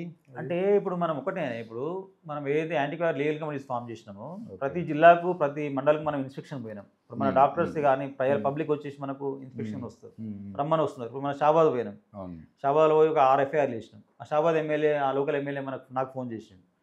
ఫోన్ చేసి ఎన్ఎంసీ యాక్ట్ ఉంది, 3454 ఉంది, ఓన్లీ మోటర్ మెడిసిన్ ప్రాక్టీస్ చేయాలి, వీళ్ళు మాత్రం ఎలిజిబుల్ మోటర్ మెడిసిన్ ప్రాక్టీస్ చేయాలి, వాళ్ళ ఇష్టం మన యాంటీబయాటిక్స్ ఇస్తారు, పెయిన్ కిల్లర్స్ ఇస్తారు, స్టీరాయిడ్స్ ఇస్తారు, అబార్షన్లు చేస్తారు, అనాథరైజ్ మెడికల్ ప్రాక్టీస్ ఇవ్వడానికి లేదని చెప్పి క్లియర్గా ఎక్స్ప్లెయిన్ చేస్తే వాళ్ళప్పటికి వాళ్ళకి అర్థమవుతుంది. ఇప్పుడు కుతుబుల్లాపూర్ నుంచి కూడా ఫోన్ చేశారు, ఎక్స్ ఎమ్మెల్యే గారు ఫోన్ చేశారు, వాళ్ళకి మనం అన్నీ ఎక్స్ప్లెయిన్ చేస్తున్నాం, చేస్తే వాళ్ళకి అర్థమవుతుంది. సో ఇట్లా మన దురదృష్టం ఏంటంటే ఇప్పుడు ఈ కవంపల్లి సత్యనారాయణ గారు ఉన్నారు, అక్కడ ఎమ్మెల్యే, లోకల్ ఎమ్మెల్యే ఆయన, కరీంనగర్ జిల్లాకు సంబంధించిన ఒక కాన్స్టిట్యున్సీ ఎమ్మెల్యే గారు. వాళ్ళు మన మెంబర్ రాజ్ కుమార్ అని ఉన్నాడు కదా, కరీంనగర్ నుంచి మన తెలంగాణ మెడికల్ కౌన్సిల్ మెంబర్, ఆయన పైన ఫాల్స్ ఎలిగేషన్స్ చేసి మీరు ఓట్లు అడిగారు ఎమ్మెల్సీ ఎలక్షన్స్లో అని చెప్పి ఇంకా వేరే రకంగా మాట్లాడి మీరు పేషెంట్లు వస్తే మీరు ఎఫ్ఐఆర్ చేస్తారు, ఆర్ఎంపీలను ఇది చేయమని చెప్పేసి ఏదో ఫాల్స్ ఎలిగేషన్ చేస్తూ అతను భయపడే ప్రయత్నం చేశారు.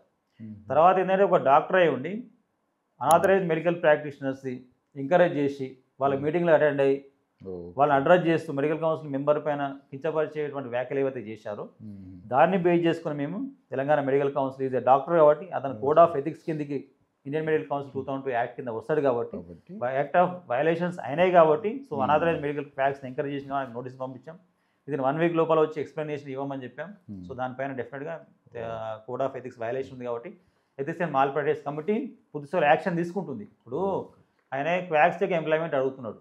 మీ ఉపాధి అవకాశాలు ఏంటి? మరి ఎంబీబీఎస్ డాక్టర్ 10,000 మంది డాక్టర్ మనం బయటకు వస్తున్నాం. మరి వాళ్ళ ఉపాధి అవకాశాలు ఎవరు ఆలోచన చేయాలి? ఇప్పుడు ఒక ఎమ్మెల్యే వ్యక్తి నకిలీ వైద్యుల గురించి మీకు అవసరం లేదు. ఫస్ట్ మీరు చేయాల్సింది ఏంటంటే మీ కాన్స్టిట్యున్సీ లోపల ఎన్ని ప్రైమరీ హెల్త్ సెంటర్స్ ఉన్నాయి, ఎన్ని సబ్ సెంటర్స్ ఉన్నాయి, ఆ సబ్ సెంటర్ లోపల ఆ ప్రైమరీ హెల్త్ సెంటర్ లోపల ఎంతమంది డాక్టర్స్ ఉన్నారు, మీకు ఎంతమంది డాక్టర్స్ అవసరం ఉన్నది, మీ హాస్పిటల్ లోపల ఇన్ఫ్రాస్ట్రక్చర్ ఎట్లా ఉంది, ఎన్ని బెడ్స్ ఉన్నాయి, ఐసీ బెడ్స్ ఏమైనా ఉన్నాయా లేవా, థియేటర్స్ ఉన్నాయా లేవా, నర్సింగ్ స్టాఫ్ ఎంతమంది ఉన్నారు, డాక్టర్స్ రిక్వైర్మెంట్ ఎంత ఉంది, ఇంకెంతమంది మనకు కావాలని దానిపైన, ఎన్ని పిహెచ్డి మనకు కావాలి, ఎన్ని కమ్యూనిటీ హెల్త్ సెంటర్స్ మనకు కావాలి, ఎన్ని సబ్ సెంటర్స్ కావాలని దానిపైన ఆలోచన ఉండాలి తప్ప నకిలీ వైద్యుల గురించి మీకు ఆలోచించాల్సిన అవసరం లేదు. ప్లస్ కవ్వపాల సత్యనారాయణ గారు MBBS MA general surgery doctor. So ఒక డాక్టర్ అయి నువ్వు క్వాలిఫైడ్ వైద్యం ప్రజలకు అందించే ప్రయత్నం చేయాలి తప్ప నకిలీ వైద్యులతో ప్రజలకు వైద్యం అందించేటువంటి ఆలోచనే చాలా మంచి ఆలోచన కాదు. కాబట్టి సో దానిపైన వారు వెనక్కి తీసుకోవాల్సిన అవసరం అనేది డెఫినెట్గా ethics and malpractice committee వారిపైన యాక్షన్ తీసుకుంటారు. ప్రాపర్గా ఎక్స్ప్లెనేషన్ రేషనల్గా వాళ్ళు వచ్చి మనకు అటెండ్ అయ్యి చెప్పకపోతే. సార్ మీ ఈ ప్రాసెస్లో మీరు ఏమైనా ఛాలెంజెస్ ఫేస్ అవుతారా? మీకు ఏమైనా కాల్స్ వస్తాయా? కాల్స్ అనేవి వస్తున్నాయి. మెయిన్గా ప్రజాప్రతినిధుల నుంచి కాల్స్ వస్తాయి మనకు. ప్రతి మనం ఎక్కడైతే రైడ్ చేస్తామో ఇమీడియట్ నెక్స్ట్ డే ఎఫ్ఐఆర్ అయిన తర్వాతనో ఎఫ్ఐఆర్ కంటే ముందు డెఫినెట్గా వాళ్ళ ఎమ్మెల్యేస్ పొలిటీషియన్స్ నుంచి ప్రజాప్రతినిధుల దగ్గర నుంచి మనకు డెఫినెట్గా కాల్స్ అనేవి వస్తున్నాయి. కాకపోతే ఏంటంటే it is the autonomous regulatory body. ఇప్పుడు కోర్టుకి ఉన్న పవర్స్ మనకు ఉన్నాయి కాబట్టి it is the regulatory autonomous constitutionary body కాబట్టి సో ఆటోనామస్ స్వతంత్రంగా మనం వ్యవహరించవచ్చు. As per act Telangana medical practice registration act ప్రకారం కావచ్చు, నేషనల్ మెడికల్ కమిషన్ యాక్ట్ 3454 కానీ అదర్ రెగ్యులేషన్స్ ప్రకారం మనం స్వతంత్రంగా మనం వెళ్ళే అవకాశం ఉంటుంది కాబట్టి so this is only for view of public health point of వ్యూనే మనం అడుగుతున్నాం కదా. ఇప్పుడు మనం ఏమంటున్నాం, ఎంబీబీఎస్ డాక్టర్స్ మీరు వైద్యం తీసుకోమని అడుగుతున్నాం. ఇది ఎగ్జాక్ట్ రూల్స్ ఇవి. సో మీరు ఆ వైద్యం ప్రజలకు మంచి వైద్యం ఉంటే వాళ్ళు మాత్రమే ప్రాక్టీస్ చేయాలని చెప్తున్నాం కాబట్టి అన్ని రూల్స్ ప్రకారం వాళ్ళకు కూడా తెలుసు. ఇప్పుడు స్టార్టింగ్లో కొంచెం ప్రాబ్లమేటిక్ అయింది ప్రభుత్వం కానీ. ఇప్పుడు మన డిహెచ్ గారు ఉన్నారు, డైరెక్టర్ ఆఫ్ హెల్త్ డిపిహెచ్ గారు ఉన్నారు, వాళ్ళు చాలా అద్భుతంగా మెడికల్ చేస్తుంది. మీరు ఇమీడియట్లీ డిఎంఎడ్ వచ్చి సందర్భంగా సీజ్ చేయమని చెప్తున్నారు. అంటే రూల్స్ అండ్ రెగ్యులేషన్స్ గవర్నమెంట్లో అందరికి తెలుసు కాబట్టి పొలిటికల్ లీడర్స్ మీకు తెలుసు కదా, ప్రజల నుంచి వాళ్ళు రాగానే రెస్పాండ్ కావాలి కాబట్టి వాళ్ళు మనకు చెప్తున్నారు. బట్ మనం అన్ని ఎక్స్ప్లెయిన్ చేస్తున్నాం. సరే ఎన్ఎంసీ యాక్ట్ ఇట్లా ఉంది, ఈ రకంగా మనం ప్రాక్టీస్ చేయాలి, వీళ్ళు మాత్రమే ప్రాక్టీస్ చేయాలి, వాళ్ళు చేయకూడదు, వాళ్ళు higher of antibiotics, steroids, painkillers ఇస్తున్నారు, అడ్మిట్ చేసి ఇష్టానుసారంగా మందులు ఇస్తున్నారని దానిపైన కూడా మనం ఎక్స్ప్లెయిన్ చేస్తున్నాం కాబట్టి సో వాళ్ళు కూడా కొంత ఇప్పుడు అవగాహనలోకి వచ్చారు కాబట్టి మనకు పెద్ద ఛాలెంజెస్ ప్రాబ్లమ్స్ ఏమి ఉండవు. మెయిన్గా ఏంటంటే ఎఫ్ఐఆర్ చేసిన ఏదైతే కాపీస్ ఉన్నాయో డిఎంహెచ్ ఆఫీస్ పంపిస్తున్నాం కాబట్టి డిఆర్ఏ వాళ్ళు కూడా వాలంటీర్గా రియాక్ట్ అయిపోయి అన్నీ సీజ్ చేయాల్సిన అవసరం ఉంది. వాళ్ళు కూడా వాలంటీర్గా ఇన్స్పెక్షన్ చేసుకుంటున్నారు. ఒక్క తెలంగాణ మెడికల్ కౌన్సిల్ ఇన్స్పెక్ట్ చేసి ఎఫ్ఐఆర్ చేయడం కాదు. ఇప్పుడు ప్రజలు కూడా డిఆర్ఏకి వెళ్ళి డిఎంహెచ్ ఆఫీస్కి వెళ్ళి వీళ్ళు అనాథరైజ్గా మెడికల్ ప్రాక్టీస్ చేస్తున్నారు, వీళ్ళపైన యాక్షన్ తీసుకుని వచ్చి వాళ్ళు డైరెక్ట్ వీళ్ళగా సీజ్ చేయొచ్చు. సో ఇట్లా వాలంటరీగా డిఆర్ఏ డిఎంహెచ్ బాగా స్ట్రిక్ట్గా వాళ్ళు ఫాలో అయితే ఆటోమేటిక్గా అన్ని క్లినిక్స్ సీజ్ చేసి అనాథరైజ్ మెడికల్ ప్రాక్టీస్ సీజ్ చేసే అవకాశం ఉంటుంది. ప్రజలకు మంచి క్వాలిఫైడ్ వైద్యం, నాణ్యమైన వైద్యం క్వాలిఫైడ్ ఎంబీబీఎస్ డాక్టర్ ద్వారా పోయే అవకాశం ఉంటుంది. ఇప్పుడున్న టెక్నాలజీకి మన తెలంగాణ మెడికల్ కౌన్సిల్లో ఏం యూజ్ చేస్తున్నారు? లైక్ ఇప్పుడు ఒకటేనండి, మనం రిజిస్ట్రేషన్స్ అనేవి ఎవ్రీథింగ్ ఈజ్ ఆన్లైన్. సో ప్రతి డాక్టర్ మీరు గుడ్ స్టాండింగ్ సర్టిఫికేట్ కావాలన్నా, మీ రిజిస్ట్రేషన్ రెన్యువల్ కావాలన్నా, మీ ఎండి కొత్తగా ఎంబీబీఎస్ అయిపోయిన వాళ్ళు రిజిస్ట్రేషన్ చేసుకోవాలన్నా, ఎండి అయిపోయిన వాళ్ళు రిజిస్ట్రేషన్ చేసుకోవాలన్నా, సూపర్ స్పెషాలిటీ అయిపోయిన వాళ్ళు రిజిస్ట్రేషన్ చేసుకోవాలన్నా టీఎస్ఎంసీ ఆన్లైన్ వెబ్సైట్ ఉంటుంది. డైరెక్ట్ మీ యొక్క ఫోన్ నెంబర్తో మీరు లాగిన్ అయిపోయి రిక్వైర్డ్ డాక్యుమెంట్స్ ఏవైతే ఉన్నాయో, ఫర్ ఎగ్జాంపుల్ మీరు ఎంబీబీఎస్ రెన్యువల్ చేయించుకోవాలి మీరు. సో మీరు మీ ఫోన్ నెంబర్తో లాగిన్ అయిపోయి ఓటీపీ మీకు వస్తుంది. ఓటీపీతో లాగిన్ అయిపోయిన తర్వాత మీరు పాత ఎంబీబీఎస్ రిజిస్ట్రేషన్ కాపీ మీరు దాంట్లో అప్లోడ్ చేయాలి. దాంతోపాటు 6 per year credit points, 6 credit points మనం అప్లోడ్ చేయాలి. అంటే ఇది part of continuous professional development programme from NMC guidelines ప్రకారంగా క్రెడిట్ పాయింట్స్ అప్లోడ్ చేసి ఇప్పుడు ఈ ఇయర్ మీరు 2025లో రిజిస్ట్రేషన్ చేసుకోవాలంటే మీరు 12 క్రెడిట్ పాయింట్స్ అప్లోడ్ చేయాలి. సో క్రెడిట్ పాయింట్ అప్లోడ్ చేసి ఫీజు కూడా చాలా తక్కువ ఫీజులు మనం తగ్గించాం. మనం ఎప్పుడైతే 2024 జనవరిలో రావడం జరిగిందో తెలంగాణలో 50% ఫీజులు తగ్గించాం. కేవలం 1000 రూపాయలకే మీకు ఎంబీబీఎస్ రెన్యువల్ చేసుకోవచ్చు. సో మీరు పక్క రాష్ట్రం ఏపీ చూసుకుంటే చాలా ఎక్కువ స్థాయిలో వాళ్ళ దగ్గర ఫీజులు ఉన్నాయి. మీరు 1000 రూపాయలకి రిజిస్ట్రేషన్ చేసినటువంటి మెడికల్ కౌన్సిల్ ఎక్కడ కూడా లేదు. తర్వాత బ్రాడ్ స్పెషాలిటీకి సంబంధించిన రిజిస్ట్రేషన్ ఫీజు ఛార్జ్ కూడా మనం తగ్గించాం. మీరు ఫర్ ఎగ్జాంపుల్ మీకు ఎమర్జెన్సీ అవసరం ఉంది, మీరు ఈరోజు ఆన్లైన్లో అప్లోడ్ చేస్తే 24 to 48 hours లోపల బై స్పీడ్ పోస్ట్ డైరెక్ట్ మీ ఇంటికి వచ్చేస్తుంది, మీ అడ్రస్కి వచ్చేస్తుంది సర్టిఫికేట్. సో ఇంత ఆన్లైన్ సర్వీసెస్ ఇస్తున్నటువంటి సంస్థ తెలంగాణ మెడికల్ కౌన్సిల్. సో తర్వాత మీకు నార్మల్ అయితే కనుక 1 week టైం పడుతుంది. మీరు నార్మల్ రోజు అప్లై చేశారు, డైరెక్ట్ 1 week తర్వాత మీకు డైరెక్ట్ మీ అడ్రస్కి వచ్చేస్తుంది. ఓన్లీ కేవలం ఫస్ట్ టైం ఎంబీబీఎస్ ఎవరైతే కంప్లీట్ చేసుకున్న డాక్టర్స్ కానీ, ఫస్ట్ టైం ఎండీ చేసుకున్న డాక్టర్స్ కానీ, అప్పుడే సూపర్ స్పెషల్ అయిపోయే డాక్టర్స్ మాత్రమే అప్లై చేసిన తర్వాత నెక్స్ట్ డే వాళ్ళకి స్లాట్ ఇస్తాం మనం. ఇప్పుడు మీ ఎమర్జెన్సీ ఉంది, మీకు తత్కాల అవసరం ఉంది, మీరు ఈరోజు అప్లై చేశారు, నెక్స్ట్ డే మార్నింగ్ మీరు 9:30కి వచ్చేసి మీరు వెరిఫై చేసుకొని సాయంత్రం మీ సర్టిఫికేట్ తీసుకొని వెళ్ళిపోవచ్చు. సో వితిన్ 24 అవర్స్లో తత్కాల్ సర్టిఫికేట్ మనం ఇచ్చేస్తాం. వచ్చేస్తుంది. సో నార్మల్ అయితే కనుక 1 వీక్ టైం తీసుకుంటాం. So everything is online, everything is transparent, everything is accountable. So medical college అంత అద్భుతంగా పనిచేస్తుంది. ఆన్లైన్ పోర్టల్ కూడా మేము స్టార్ట్ చేసాం. సో తర్వాత ఇక్కడ ఇంకా మెయిన్గా సిఎంఈ క్రెడిట్ పాయింట్స్ అనేది చాలా ఇంపార్టెంట్. సో సిఎంఈలో అంటే ఇది సిఎం కంటిన్యూస్ మెడికల్ ఎడ్యుకేషన్, కానీ యాజ్ పర్ ఎన్ఎంసీ ప్రకారంగా it is a continuous professional development programme. So ఇప్పుడు మనం నాలెడ్జ్ అప్గ్రేడ్ చేసుకోవాలి. దీనికి పేషెంట్లకు హెల్త్కి సంబంధించినటువంటి లైఫ్ సంబంధించిన అంశం కాబట్టి ఎన్ఎంసీ మనకు కంటిన్యూస్ ప్రొఫెషనల్ డెవలప్మెంట్ ప్రోగ్రామ్ ప్రతి సంవత్సరం ఒక డాక్టర్ 6 క్రెడిట్ పాయింట్స్ వాళ్ళు అప్లోడ్ చేసుకోవాలి. అంటే మనం 5 years కోసం కంపల్సరీ మన ఎంబీబీఎస్ డిగ్రీ రెన్యువల్ చేసుకోవాలి కాబట్టి ఎవ్రీ ఇయర్ 6 క్రెడిట్ పాయింట్స్ మనం అప్లోడ్ చేయాలి. సో 6 క్రెడిట్ పాయింట్స్ మీరు ఒక 3 days మీరు పోయి ఇక్కడ సిఎంఈకి అటెండ్ అయితే, సిపిడి ప్రోగ్రామ్ అటెండ్ అయితే మీకు 6 క్రెడిట్ పాయింట్ వచ్చేస్తుంది. సో ఇక్కడ మనం ఇంకోటి ఏం చేసామంటే మోర్ దాన్ 65 years ఎవరైతే ఉన్నారో, 65 years మోర్ దాన్ 65 years ఉన్న వాళ్ళకి రిజిస్ట్రేషన్ రెన్యువల్ ఫీ లేదు. తర్వాత మోర్ దాన్ 70 years ఉన్నటువంటి వాళ్ళకు సిఎంఈ క్రెడిట్ పాయింట్స్ కూడా అవసరం లేదు. ఎందుకంటే 70 వరకు మనం మెడికల్లో పనిచేస్తాం. Up to limit age 70 years ఉంది కాబట్టి సిపిడి కంపెనీ దానిపై నిర్ణయం తీసుకోవడం జరిగింది. అయితే ఈ ఇయర్ కొంత మనం ఫీజు పెంచాం సిఎంఈ క్రెడిట్ పాయింట్స్ మాత్రం, ఎందుకంటే కొంత అవేర్నెస్ రావాలని చెప్పేసి కొంత ఫీ పెట్టడం జరిగింది. నెక్స్ట్ ఇయర్ నుంచి ఫీజు కూడా ఉండదు సిపిడి క్రెడిట్ పాయింట్స్కి. ఓన్లీ సిపిడి క్రెడిట్ పాయింట్స్ని మనం రెన్యువల్ చేస్తాం. From next year onwards only CME credit points పెట్టాలి, ఫైన్ ఏమి ఉండదు. సో అదే అవేర్నెస్ కోసం ఈ ఇయర్ ఒక ఫీజు పెట్టడం జరిగింది సిపిడి క్రెడిట్ పాయింట్స్ గురించి. నెక్స్ట్ ఇయర్ నుంచి ఫీజు ఉండదు, డైరెక్ట్ ఓన్లీ క్రెడిట్ పాయింట్స్ ఎవరైతే ఉన్నాయో వాళ్ళకి మాత్రం రెన్యువల్ చేయడం జరుగుతుంది. సరే, ఈ తెలంగాణ మెడికల్ కౌన్సిల్ ఫ్యూచర్ ఏమేంటి, ఎలా అంటే ఒక సొసైటీని ఎలాంటి సొసైటీని చూద్దాం అనుకుంటున్నారు? డెఫినెట్గా ప్రజలకు మంచి వైద్యం, క్వాలిఫైడ్ డాక్టర్స్ ద్వారా మంచి వైద్యం అందించాలనే లక్ష్యం మెడికల్ కౌన్సిల్ ఉంటుంది.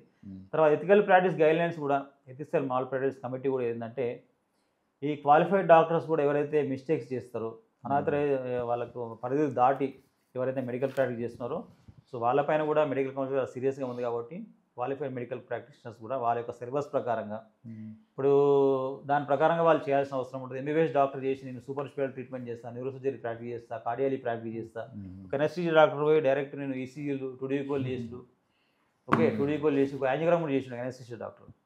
సో ఇట్లా చేయడము, ఈ ప్రాక్టీస్ వాళ్ళు చేయడం, ఎంబీబీఎస్ డాక్టర్ పోయి సూపర్ స్పెషాలిటీ సర్జరీ చేయడము. సో ఇట్లా అనాథరైజ్డ్ ఏదైతే మీకు ఒక క్వాలిఫై ఇంకో క్వాలిఫై ఏదైతే చేస్తారో వాళ్ళపైన కూడా ఎథికల్ మాల్ ప్రాక్టీస్ కమిటీ చాలా సీరియస్గా ఉంటుంది. ఇంకొక మంచి విషయం ఏంటంటే డెంటల్ డాక్టర్స్ ఎవరైతే ఉన్నారో వాళ్ళు మంచిగా మీ వైద్యం, మీ పరిధిలో ఉన్న వైద్యం ఏదైతే ఉందో మీ సిలబస్ ప్రకారంగా మీ వైద్యం మీరు చేయండి. ఇప్పుడు రీసెంట్గా మేము ఓఎఫ్ఎంఎస్ డెంటల్ డాక్టర్స్ చాలా కంప్లైంట్స్. అసలు the most affected department in the Quaker is the dermatology and cosmetology, aesthetic procedures. So మనకు చాలా హైదరాబాద్లో మనం దాదాపు ఒక 30+ ఎఫ్ఐఆర్ చేసాం. ఎట్లా అంటే ఇప్పుడు ఒక డెర్మటాలజీ కాస్మెటాలజీ క్లినిక్ ఉంటుంది, ఒక ఎయిర్ ట్రాన్స్ప్లాంటేషన్ చేస్తారు, ఎస్థెటిక్ ఫేస్ ప్రొసీజర్లు చేస్తారు, ఫిల్లర్స్ చేస్తారు, బాటాక్స్ ఇంజెక్షన్ ఇస్తారు. సో ఇన్ని ప్రొసీజర్ చేస్తున్న వాళ్ళు ఎవరు చేయాలి యాక్చువల్లీ? ఇది MBBS MD dermatology, MBBS MS MCS plastic surgery. So వీళ్ళు మాత్రమే ఎన్ఎంసీ గైడ్లైన్స్ ప్రకారం వీళ్ళిద్దరు మాత్రమే ప్రాక్టీస్ చేయాలి. కానీ అక్కడ చేస్తున్న వాళ్ళు మొత్తం డెంటల్, ఆయుష్ వాళ్ళు, తర్వాత అసలు ఏం క్వాలిఫికేషన్ లేనటువంటి కొన్ని సంస్థలు డిలామెడ్ అని చెప్పేసి, కాక్ట్రాసీ అని చెప్పేసి ఈ సంస్థలు ఎవరు పడితే వాళ్ళకి ట్రైనింగ్ ఇచ్చేసి, బీఎస్సీ వాళ్ళకి ఎవరు పడితే వాళ్ళకి ట్రైనింగ్ ఇచ్చి సర్టిఫికేట్లు ఇచ్చేసి మీరు చేయండి అని చెప్తున్నారు. సో రీసెంట్గా యాజ్ పర్ ఎన్ఎంసీలో ఉన్న సెక్షన్స్ 35, 37 ప్రకారం ఏంటంటే ఓన్లీ ఎన్ఎంసీ అఫిలియేటెడ్ సంస్థలు ఏవైతే ఉన్నాయో, NMC recognised medical colleges, NMC recognised universities మాత్రమే ఇచ్చినటువంటి సర్టిఫికేట్స్తో మాత్రమే వాళ్ళు ప్రాక్టీస్ చేయాల్సిన అవసరం ఉన్నది. ఎవరు పడితే ఏ సంస్థ పడితే ఆ సంస్థ పైన ప్రాక్టీస్ చేసి సర్టిఫికేట్ పెట్టుకుని ప్రాక్టీస్ చేసిన వాళ్ళపైన కూడా as per Telangana medical practice registration act ప్రకారంగా ఎన్ఎంసీ యాక్ట్ 3454 ప్రకారం మీ పైన ఎఫ్ఐఆర్ చేస్తామని చెప్పి కూడా సర్టిఫికేట్ రిలీజ్ చేయడం జరిగింది. తర్వాత ఓఎఫ్ఎంఎస్ వాళ్ళు కూడా మేము క్లియర్ కట్ గైడ్లైన్స్ ఇచ్చాం. ఓఎంఎఫ్ ఎవరైతే ఓరో మ్యాక్సిలరీ ఫేషియల్ సర్జరీస్ వాళ్ళు aesthetic procedures, dermatology, air transplant procedure చేస్తున్నారు, వాళ్ళు మీరు చేయొద్దు. ఇవి చేయాలంటే నేషనల్ మెడికల్ కమిషన్ లోపల EMRB, ethics medical registration board, it is the highest regulatory authority from NMC. ఎన్ఎంసీలో ఉన్నటువంటి ఎథిక్స్ మెడికల్ రిజిస్ట్రేషన్ బోర్డ్ ఇది హైయెస్ట్ ఎథికల్ బోర్డ్. సో ఇప్పుడు తెలంగాణలో కూడా Telangana ethics and mal committee ఉంటుంది, మన డాక్టర్స్ పైన యాక్షన్ తీసుకున్న కమిటీ అది. అట్లానే ఏఎంఆర్బి బోర్డు అనేది అన్ని రాష్ట్రాల కౌన్సిల్కి వాళ్ళు గైడ్లైన్స్ రిలీజ్ చేస్తారు. అయితే ఓఎఫ్ఎంఎస్ వాళ్ళు without consultation from the AMRB board permission లేకుండా వాళ్ళ యొక్క ప్రొసీజర్లు చేస్తున్నారు. మేము ఏఎంఆర్బి రాసినాం. So what is the guidelines to the regarding OMS whether they can do this dermatology, cosmetology, aesthetic procedure చేయొచ్చా, హెయిర్ లైన్ చేయొచ్చు అంటే వాళ్ళు దే కాంట్ డూ అని చెప్పేసి మనకు సర్క్యులర్ ఇచ్చారు కాబట్టి, so based on that we gave a circular that no OMS or any dental doctor they should not Okay. go for the process of hair transformation చేయదని చెప్పి మనం సర్క్యులర్ ఇచ్చాం. ఆ circular ప్రకారంగా వాళ్ళు డెఫినెట్గా వాళ్ళు చేస్తాను డెఫినెట్ వాళ్ళపైన కూడా యాక్షన్ తెలంగాణ మెడికల్ కౌన్సిల్ తీసుకుంటుంది. సో ఇట్లా ఏంటంటే అన్నిటిపైన క్లియర్ కట్ రీజియన్ సంబంధించి కానీ యాంటీక్వాగరీ గైడ్లైన్స్ కావచ్చు, ఎవరు ఏ డాక్టర్ ఏ రకమైన ప్రాక్టీస్ చేయాలి దానిపైన కూడా క్లియర్ కట్ గైడ్లైన్స్తోని ఈరోజు తెలంగాణ మెడికల్ కౌన్సిల్ చాలా అద్భుతంగా పనిచేస్తుంది. మిగతా మెడికల్ కౌన్సిల్ వాళ్ళు కూడా మనల్ని ఫాలో అవుతారు. ఇప్పుడు ఎఫ్ఎంజీ కౌన్సిలింగ్ ఉందండి. ఎఫ్ఎంజీ కౌన్సిలింగ్ పరంగా ఒక్క కాంట్రవర్సీ లేకుండా ఏ ఒక్క స్టూడెంట్ వచ్చి మన దగ్గర ధర్నా చేసినటువంటి దాఖలాలు కానీ ప్రతిదీ ట్రాన్స్పరెంట్ వే లోపల ఎన్ఎంసీ గైడ్లైన్స్ ప్రకారంగా చాలా పారదర్శకంగా మనం ఎఫ్ఎంజీ పిల్లలకు పోస్టింగ్స్ అనేది ఇచ్చాం. సో ఇట్లా ప్రతి విషయం లోపల మెడికల్ కౌన్సిల్ చాలా ట్రాన్స్పరెంట్గా టీమ్ ఆఫ్ డాక్టర్ మహేష్ గారు ఇది వెరీ డెడికేటెడ్, మన చైర్మన్ ఉన్నారు, మెనీ మెంబర్స్ ఉన్నాం. సో మనం ఏంటంటే వీఆర్ డూయింగ్ ప్రజల పబ్లిక్ హెల్త్ పాయింట్ ఆఫ్ వ్యూలోనే ఈ క్వాకర్ విషయంలో కావచ్చు, రిజిస్ట్రేషన్ విషయంలో కావచ్చు, తర్వాత మిగతా అంశాలకు సంబంధించి కూడా మెడికల్ కౌన్సిల్ చాలా పారదర్శకంగా పనిచేస్తుంది. డెఫినెట్గా Telangana medical council is going to be number 1 council in the all over India. ఇంత బాగా మనం పనిచేస్తున్న బిల్డింగ్ కూడా మీరు గతంలో చాలా ఘోరంగా ఉండేది. బట్ ఇది తెలంగాణ వైద్య రెనోవేటెడ్ న్యూ బిల్డింగ్, మంచి రిసెప్షన్ ఏరియా, మనకు డాక్టర్ గారు యొక్క గౌరవాన్ని పెంచే విధంగా చైర్మన్ డే అండ్ నైట్ కష్టపడి మెంబర్స్ అందరూ కష్టపడి ఈ రిసెప్షన్లో డాక్టర్స్ కూర్చునే సర్టిఫికేట్ వెరిఫికేషన్ కౌంటర్ కావచ్చు, చైర్మన్ ఛాంబర్స్ కానీ, కాన్ఫరెన్స్ హాల్ కానీ ఇవన్నీ మనం గౌరవాన్ని పెంచే విధంగా మనం చేసినాం. సో గతంలో ఎట్లా ఉండే మీకు షెడ్ ఉండేది, కూర్చోడానికి ప్లేస్ లేకుండే, వెరిఫికేషన్ ఏరియా గందరగోళం ఉండే, వర్షం వస్తే అన్ని సర్టిఫికేట్లు తడిచిపోయేటి, సో అంత ఎండ ఉండేది, రెగ్యులర్ షెడ్ లాగా ఉండేది. కానీ బాగా వర్కప్ చేసి కొంత ఈ యొక్క బిల్డింగ్ మనం వర్కప్ చేసి కట్టుకోగలం. ఇంకా అవసరమైతే మంచి బిల్డింగ్ ఇంకా పక్కనే మనం ఆల్రెడీ గవర్నమెంట్ లెటర్ పెట్టడం జరిగింది. ప్రభుత్వం ఇంకా మంచి ల్యాండ్ ఇస్తే ఎందుకంటే మంచి బిల్డింగ్ ఏర్పాటు చేసుకొని వీళ్ళ ఎన్ఎంసీ నుంచి ఎవరైనా వచ్చినా కూడా ఇక్కడ డాక్టర్స్ ఉండడానికి కూడా అట్లా అది కూడా ప్లాన్ చేస్తున్నాము. ఒక ల్యాండ్ కావాలి, ఆల్రెడీ మేము హెల్త్ సెక్రటరీ గారికి, మినిస్టర్ గారికి రిప్రజెంట్ చేసినాం.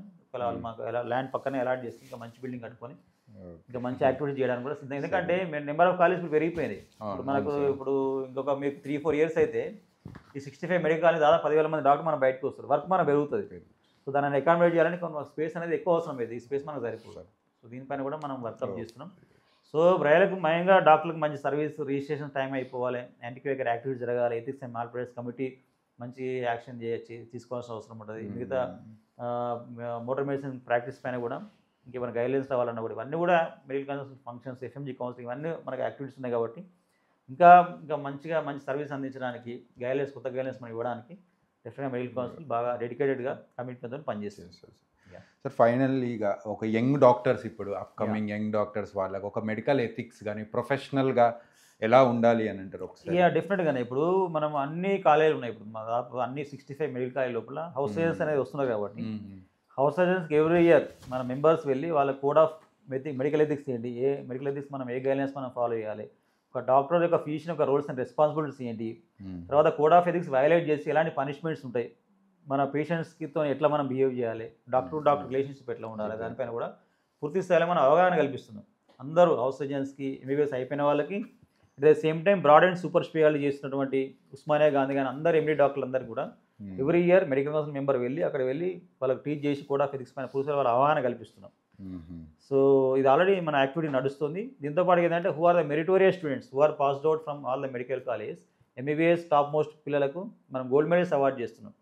సో రీసెంట్గా మనం 6 months బ్యాక్ ఇక్కడ DME of last year 2 years మనం అంతకుముందు కూడా వాళ్ళు ఇచ్చారు. మనం వచ్చిన తర్వాత సో 35 మెంబర్స్కి గోల్డ్ మెడల్స్ అవార్డ్ చేయడం జరిగింది. ఎవ్రీ ఇయర్ ఈ ప్రోగ్రామ్ నడుస్తుంది.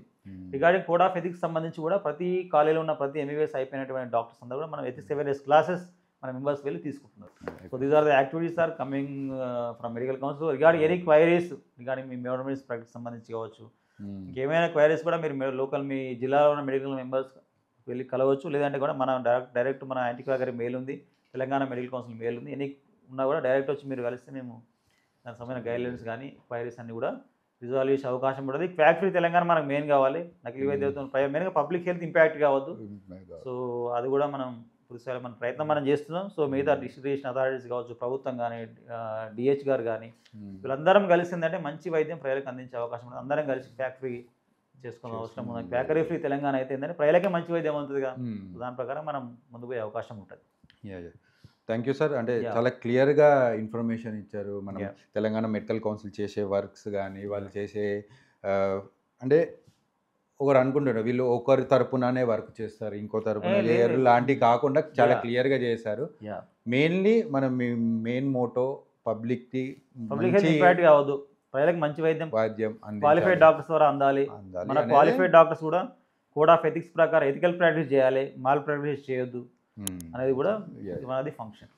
Okay Thank you. Thank you.